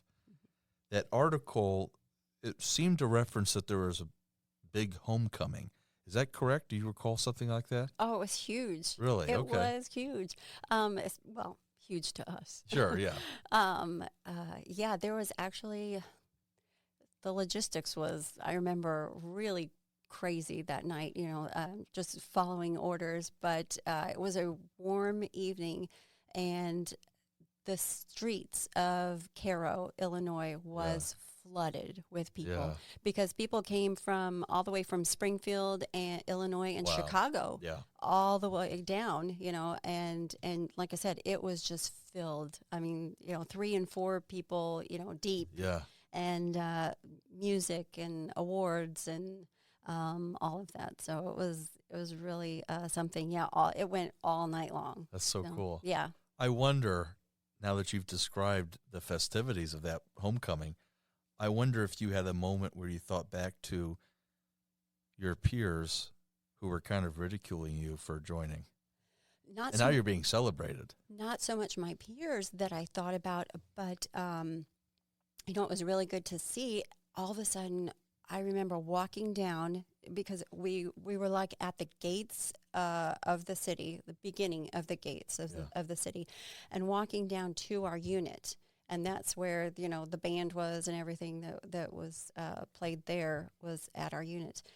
But I remember feeling guilty over the fact that we have this celebration, and you're seeing veterans, Vietnam veterans, in the audience who are wearing their Vietnam veteran hats. Yeah. And this, all of a sudden, it was just tears. It all kind of clicked. Because I was just like, why are we getting this when you fought and seen so much more?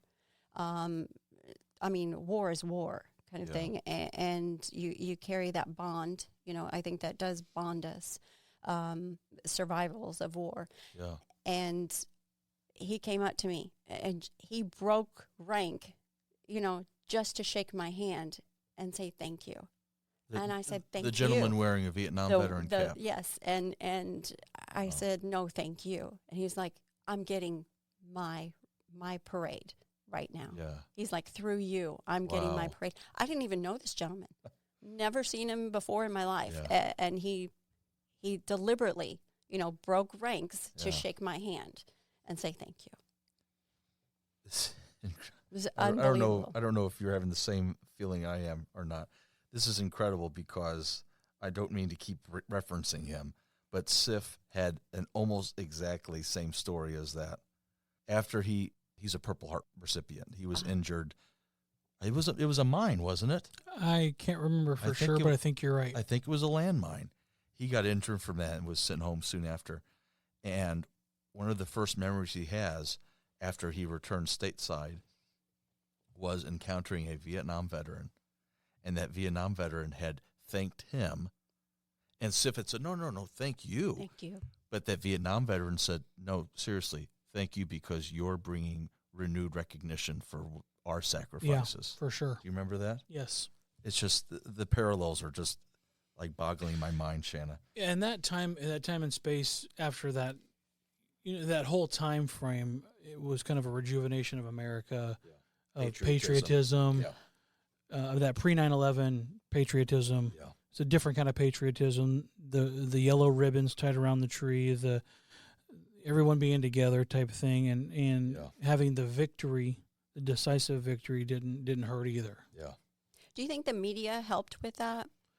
I think that the television, this news cycle, because people were able to see what.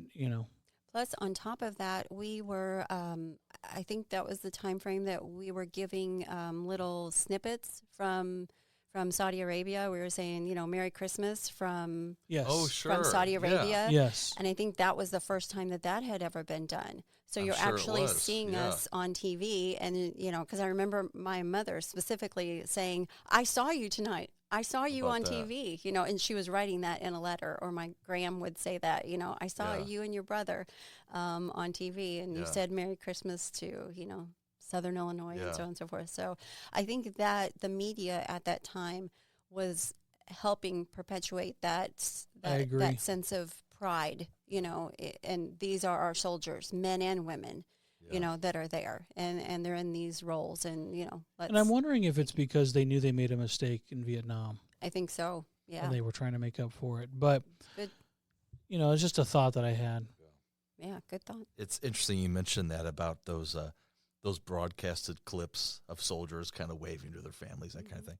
I can remember as a kid when the Iraq and Afghanistan wars were raging on, you would be watching a football game, and halftime would include a snippet of soldiers. Oh, yeah, for sure. Remember that? That would happen frequently. Absolutely. It's kind of strange to even think back to that time period, because now it doesn't really happen at all. But it was kind of commonplace. And it does make you, as a citizen, feel a connection with those troops out there. Yeah, there was letters to soldiers. There was packages. There was, kids sending stuff from schools, and there's a lot of. I think that does a lot to create that bond. Yeah. of we're all Americans. Psychological bond too. Yeah, Yeah. very much so. Yeah, we got actually a really big care package that all of Heron and Blairsville, I want to say part of Marion as well. We were staying in these trailers in Saudi Arabia because Tent City was filled. So they gave us these old, like double wide trailers to stay in. Well, they specifically said, don't turn on the air conditioning. And of course somebody does, because it's 100 and, hot out there. It's really hot. And so someone turned it on. It overheated. It blew up in the middle of the night. Yeah. And so guess what?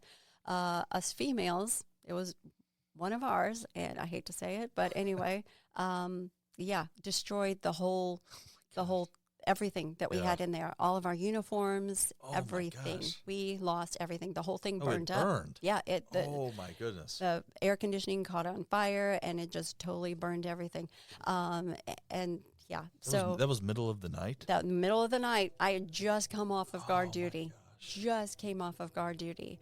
And that had happened. I mean, just boom, a big explosion. Wow. But thankfully, everyone had gotten out, kind of thing. Yeah. There again, there's another story that's just kind of crazy. I was coming off of a 24-hour guard duty. Yeah. And the supply sergeant had come up and saw me get off duty and said, Shan, I need you to come to the supply tent. We have this, or this for you. And I was like, okay. So I was on my way there when this happened. Had I went, I would have been asleep. I would have been dead asleep, at when this happened. And who knows what could have happened. Who knows what could have happened. So divine intervention is what I say. And so anyway, the community came together and got us way more than what we needed.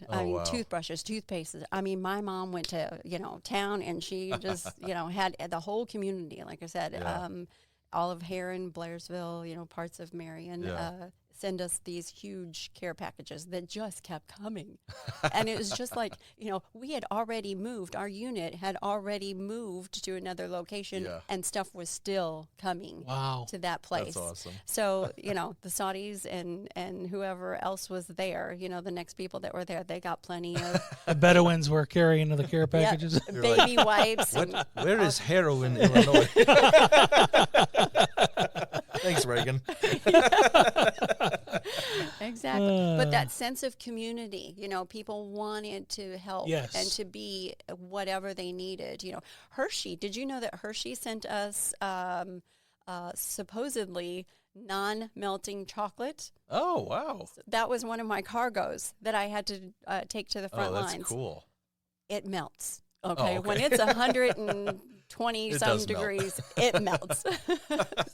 But we handed it out anyway. So it was, That's awesome. Hershey was trying to help us too and give us some cool. chocolate. So it's that kind of spirit of togetherness. Everybody's coming together for a common cause. It's a thought at that point that counts. Yeah. I don't want to miss this opportunity. Did you have a conversation or at least a moment with your grandfather soon after you got back? I remember him saying how proud he was. Just saying how proud he was. And overjoyed that we were home. And then I don't want to miss this moment either, because I think it was really interesting what you said earlier about your grandfather's farewell before you deployed. When you returned, after your 10 months of deployment, what did his advice mean to you at that point? How did you understand his advice after you had gone to war? Good question. To watch my back. Like I said, I didn't understand totally what he meant prior to that, and then coming back, I think it meant more in hindsight only for the future as well. So not just looking back and saying, okay, I took care of myself and I did what I needed to do. I was who I needed to be at that time. But the future and saying, don't quit on the VA, keep pushing forward, keep looking after yourself, take care of you. And as far as, watch out for the people who you think are there to help you. You've got to take care of you. Sure. Don't rely on other people to help you. And I think that's the drive that kept pushing and kept pushing, because, 12 years of fighting something, and the mental capacity that wanes on you, because you're just like, no, this is happening to me. Okay, I don't remember things that I should know, people that I should know, places that I've been over and over again, and I can't figure out how to get there. Wow. Kind of thing. Why is this happening to me? The things that are happening, physically with me. It's at one point it almost felt like I was like I had dementia, and it was just like, this is not right. I know this is not right. Mm-hmm. And I'm, like I said, I'm trying to put my trust in the VA. Sure. I'm trying to put my trust in our senators and the system. Yes. Yeah. And it's not working. Yeah. And, they don't care. And it's just like, so, yeah, being for the future as well. It's incredible that your grandfather, a veteran himself, had given you generational advice like that. Just kind of off the cuff as you were about to deploy the next day or so. Right. It's funny really because now I have a nephew who's stationed in Alaska, and his father is a retired Marine and a gunny sergeant, and but he took after Aunt Shanna and went in the Army. So he went Army and transportation as well. There we go. But anyway, he's stationed in Anchorage, Alaska. And it's funny because whenever I see new recruits and young people going into the military, I don't care what branch it is, I tell them, first and foremost, you're a soldier, and your job is to get the mission done. Mm-hmm. So don't think that you won't go to war. Maybe you won't. And I pray that you don't. But I want you to remember, first and foremost, that you are a soldier, a U.S. soldier, and you need to get the mission done. Yeah. And then the second thing I tell them, document everything. Mm-hmm. Document everything. Keep all of your sick calls. Keep everything. Yep. You want a copy. It's your report, and it's about you, so you get that information, and you store it. Good call. So that's the two points of advice that I give them. And I feel like it's my grandfather's words. Continuing on. Yeah, just saying, hey, look out for yourself. Yeah. Take care of you. Love me book. Having a love me book. Are you familiar with that term? No. It must have come 2000s or something. But a love me book is, at least the Army, I'm sure the other branches call it something similar, is all of your documentation, whether it's certificates, proof of training, sick call slips, medical issues that you've had. Mm-hmm. A Love Me book is a soldier's way of maintaining all their documentation so that if they need it at some point, they'll have it. So your grandfather was basically telling you, have and maintain your Love Me book. Exactly. Take care of yourself. Exactly. 'Cause you can only rely on yourself. You may have people that are in your corner, but at the end of the day, you only have yourself to rely on. Well said. And I don't think that has, I don't think that was, transpired in the, 60s, 70s, 80s, 90s. Maybe it finally got there in the 90s. I don't know. But I was just like, no, you rely, you rely on the system. I wanted to reference something that you had mentioned earlier that really struck my interest. You had talked about a Vietnam veteran in the crowd during your homecoming parade, and you talked about how they didn't receive the proper homecoming, the proper welcome home. I'm curious about your Uncle Mike.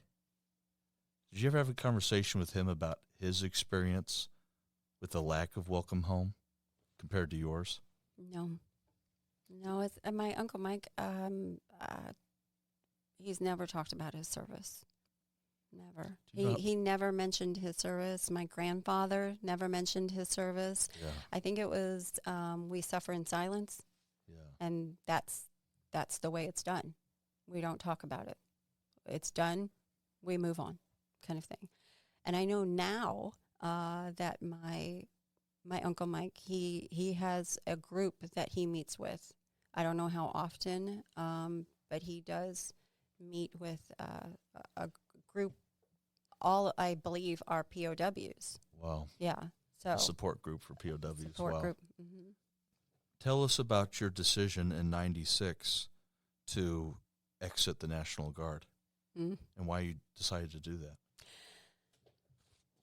Really easy. I knew that we did not get Saddam Hussein out of power, and so I knew that we would go back.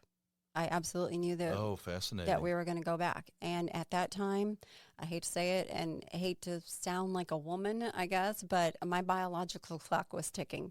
And Sure. I knew that I wanted to have a child. You wanted to live your life. Exactly. And I was just at that time in my life where if I'm going to go back to war, I need to be ready to, if I have a child, to give that child up or, have accountability or have Sure. someone take care of that child. And at that point in my life, I just felt like I was the best. The network wasn't there, Right. really. The support Yeah. that needed to be in place. And like I said, I wasn't with child at that time, but I knew that's where I was headed Sure. in my life. And so I was just like, I need to be there to raise my child. You And- brought up a really interesting point. We haven't had a discussion like this before. It's because I haven't really thought about it. Saddam Hussein was left in power, Mhm. and there are many historians that question President H.W. Bush's decision to not just Take him out. take him out. We were right there on the doorstep. How do you reason with that decision as someone who had been there? Well, I felt like and I had seen the atrocities firsthand, of those soldiers that were buried in those bunkers and just left there, good luck, Yeah. kind of thing. And to me, I felt like they were tortured, and just so many other things that he was doing. But yes, there was a part of me not until after, because once you're there, you do the job. Sure. If you can't do the job and you have issues with what's going on politically, you need to step away Yeah. because you are not the soldier that you need to be to accomplish the mission, and you're gonna endanger lives. Yeah. I hate to sound that way, but If your mind's not clear, you're not going to be able to fight the way that you were trained to. exactly. Because now you're clouded, and now you're Exactly. questioning every judgment, every call, Yeah. and you don't have time for that, Yeah. So yeah, afterwards, that's where I was just like, yeah, the same question. Why didn't we just take him out while we were there, And to me, that had to do with money. There had to be some other reason of why leave him in power, Yeah. Was it to say, to the other nations and say, you don't mess with the U.S., Sure. kind of thing. Sure. We're not going to totally annihilate, but don't mess with the U.S., Yeah. or NATO. That's why the U.S. is part of NATO and to look out for other countries. Sure. I don't want to get on a, political side, but, we're there. Look at Ukraine Sure. and say, yeah, we'll help you. We got your back. Yeah. We'll help you out here.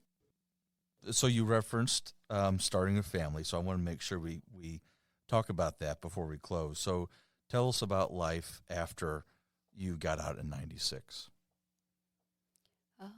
You feel a sense of what's next? Okay, here I am. What's next? Let's navigate this, Was family your next mission then? new life. Pretty much, Yeah. Family was it. Shelby came along in '97.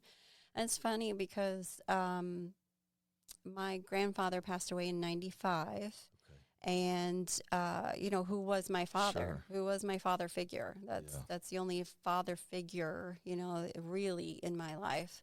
And then... Did you not connect with your stepfather? No, he was very abusive. I see. And granted, he was a Vietnam veteran as well. And He was probably dealing with stuff. he had a No lot of... excuse, but still. Yeah, he had a lot of PTSD. Yeah. Oh, I can't tell you, Wow. the punishment that we would receive. We were not allowed to vacuum at all. We actually had to pick up dirt with our hand. Because of the noise. I don't know. He didn't, No explanation. no just explanation. Just commands. do. Yeah. Yeah, you actually did that.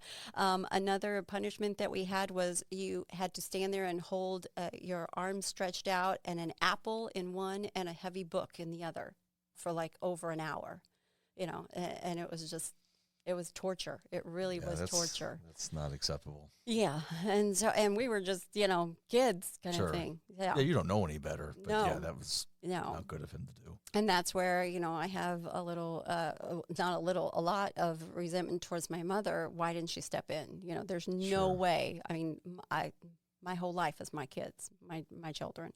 I have one daughter, Shelby, and one son, Brandon.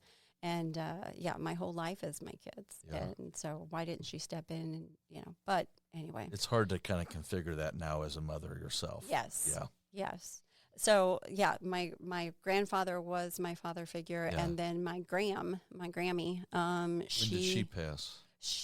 That's what I was getting ready to tell you, was that in 97, she passed away. So she passed away March of 97, and Shelby was born July of 97.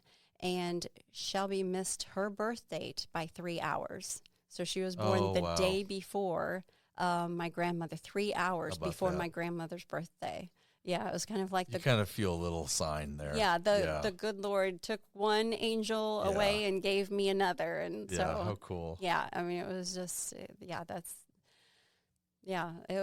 was something. It was really, emotional. So what was your career path after the National Guard? Originally, I think I would have went into sign language, interpreting for the deaf and hard of hearing. Yeah. But John A. Logan at that time did not have that program. So I went into child psychology and dealing with abuse myself. That's why I went towards child psychology. Yeah. And then, unfortunately, life happened, and, I kept getting called away from school and then re-entering, calling away and re-entering, and so on and so forth. And then in, like I said, 96, I had already graduated with my second associate's degree and went into child psychology at SIU Carbondale, and really could not focus, just really reassert myself into school. Yeah. And then once I had Shelby in 97, she was my whole world. Sure. And just focused on that. And in the meantime, I got hired by Veterans Department of Veteran Affairs in the state of Illinois, because that's where I was living, was in Illinois. Yeah. And so was in Springfield, Illinois, working for the Department of Veteran Affairs. Paperwork, basically, making sure things were accurate and so on and so forth, back checking and editing, those kinds of things, and doing dictation for their meetings. So then that led me into AMVETS, and AMVETS hired me in 95 as well. And so working totally with AMVETS, and then eventually being their executive director for the state of Illinois. Oh, that's amazing. Yeah, I didn't know. Gosh. That's awesome. Yeah, so I was their first female executive director. That's fantastic. Only for a very short time, because then, mind you, this time I had a baby, I got divorced, and I do think part of us serving together, just a little side note, that Russ, even though he was a heavy wheel operator as well, remember the 82nd took all the females for the heavy wheel operator. Well, that left our vehicles that were troop carriers. Well, the troops are already out doing their jobs.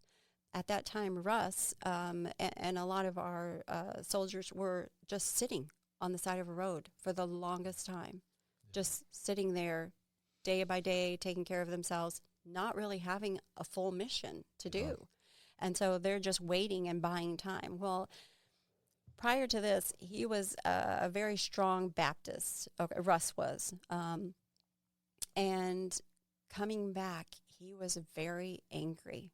He was angry with God. He was angry with the world. He was just angry because he felt like, I was put in harm's way all the time, daily, in harm's way. And he was helpless. And he was helpless to do anything. He could not do anything. He didn't even know where I was at the time. So that took a toll on his psyche. Yes, exactly. And so then with us being together, it just arguments and just, all the time. It was just aggravation and, couldn't get that anger out. And I'm frustrated, and he's frustrated. And so anyway, we were married for 6 years. And then after Shelby was born, we separated divorced when she was a little more than a year old. So do you think PTSD had something to do with your marriage dissolving? Most definitely. Yeah, with both of us having PTSD. Yeah. That's kind of what I was thinking. Yep. Well, I'm sorry to hear that, Shannon. I think things happen for a reason. Yes. But I'm still sorry to hear that you went through that life experience. Yes. And then, like I said, my whole world was Shelby and, raising her and then raising her as a single mom. So, and then I went back to my 10-year reunion, which I did not want to do. No. I just didn't have anything in common with these people, and I was just like, and most of them I forgot, I just didn't have the mental capacity that I did before. Sure. And so then I'm feeling down about myself. I'm feeling awful about myself. Like, what do I have to show for the past 10 years? Yeah. I didn't. Why did you have that feeling? Because in my perspective, I feel like you had a lot to show for the last 10 years. To me, I felt like what was Desert Storm? It's over with. It's done. It's forgotten. It's interesting. Okay, so why do you? I just didn't feel like it meant anything. You served your country. Did that have no real effect on you? I just didn't feel like it did. I mean, how strange. As a measuring stick to what they were doing, right? Yeah. Right.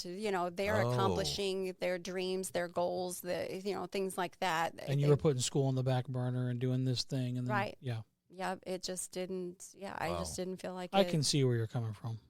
Yeah. And so it was hard. It was just like, I don't want to go. And so a friend of mine who I had known since the 4th grade, she actually pushed me to go. And she was just like, you have to go. I haven't seen you in, years. And, you have to go. Okay, I'll go. And then that's where I met Brian, who I have been married to, who was our valedictorian. There we go. It all comes back. And back believe around. it or not, he was actually living in Springfield, Illinois. So he had moved to Springfield, Illinois. You were working there. With and the I was working in, yes. Yeah. And it turns out we were like 8 blocks from each other. Oh, my gosh. Wow. Yes. And he purchased his first home. I want to say his was like May 7th. And I purchased my first home, and mine and Shelby's, on May 14th. Wow. Turns out I looked at his house. Oh my the gosh. House he purchased was one of the houses that I looked at. Oh, boy. And I was Things awesome. happen for a reason. I wasn't kidding. Exactly. And it was just like, wow. It was just. That's so cool. Serendipitous. Exactly. Yeah. Yes. And so we look back on that very fondly, where I had to say, he was like, well, hi, how are you? Shanna, do you remember me? I thought that was really nice. I don't know if my friend Paula had told him prior to, she doesn't remember. Him. Yeah, she doesn't remember everybody. But he had asked me and said, do you remember me? I was like, yeah, you're the valedictorian. How could I not? Kind of thing. That I remember. And he was just like, so what's been going on? I said, well, I just recently got divorced. And he was just like, you're divorced. Sorry to hear that. Yeah, sorry, but so then he asked me out and we started dating, but I thought it was a joke. I was just like, why are you dating me? What's the reason? Kind of thing. What's the motive? Yeah. I thought there yeah. was a motive behind it. It's exactly right. So question that. And so, no, all good intentions. So, like I said, we've been married, 25 years. So. It's amazing. Congratulations. Thank you. Yes, congratulations. I just want to make a comparison here. Whenever I can do this, I want to, and I've really enjoyed making comparisons here with Shanna tonight. But the comparison I want to make is towards the beginning of her story. She was looking for any way possible to escape Williamson County, Southern Illinois. I'll go active duty, send me wherever. Mm-hmm. And life brings her back to Blairsville. And it's through Blairsville and that connection that she finds her future husband. Yeah. And finds her future happiness. Yes. I love that everything came full circle for you. Yeah. It all happened in Southern Illinois. Yeah. Dreams come true in Southern Illinois. Dreams come true. There you go. Yeah, they're going to steal that from you now, Ethan, as a tourist. Well, Shanna, I have so immensely enjoyed our conversation with you. Another thing I wanted to say, the last thing I'll say, I just want you to know that you did a phenomenal, spectacular, stellar job raising Shelby. Thank you. Shelby is an amazing person. She did such amazing work at Children's Division. I got to see it firsthand. So I want to thank you personally for raising her and raising such an amazing woman, because it has blessed me knowing her. So thank you. Thank you for that. She is incredible. She really is. And I know I'm biased, but she has so many talents, and she loves so much of her heart. She gives to everything and everybody. She truly is amazing. And so is Brandon. I mean, they're both so creative. Yeah. I don't know where that comes from. I really don't. So I know it's hidden in me somewhere. But they are just incredible kids. But thank you for that. Of course. And I can back you up on everything you're saying. So you're not biased. It's all true. Yeah. I can back you and up. I'm not on my own. I mean, her dad and her stepdad have done a fabulous job. And stepmother, she's great too. We actually, my ex-husband and my husband have a bromance. I mean, they actually get together, and that's part of raising a child, is just that they come first, not that's the right. attitudes and relationships. They are number one. So if you make your kid number one, then everything else, I think, falls. That's a great mindset and a great attitude to have. Yeah. I really appreciate that about you, Shanna. Thank you. Thank you. Been a pleasure for me as well, and I've learned so much today that I didn't know before, and I really appreciate you sharing your story and being vulnerable with us. And with that, we're going to go ahead and sign off of the Operation Inside podcast from the Mid-America Veterans Museum.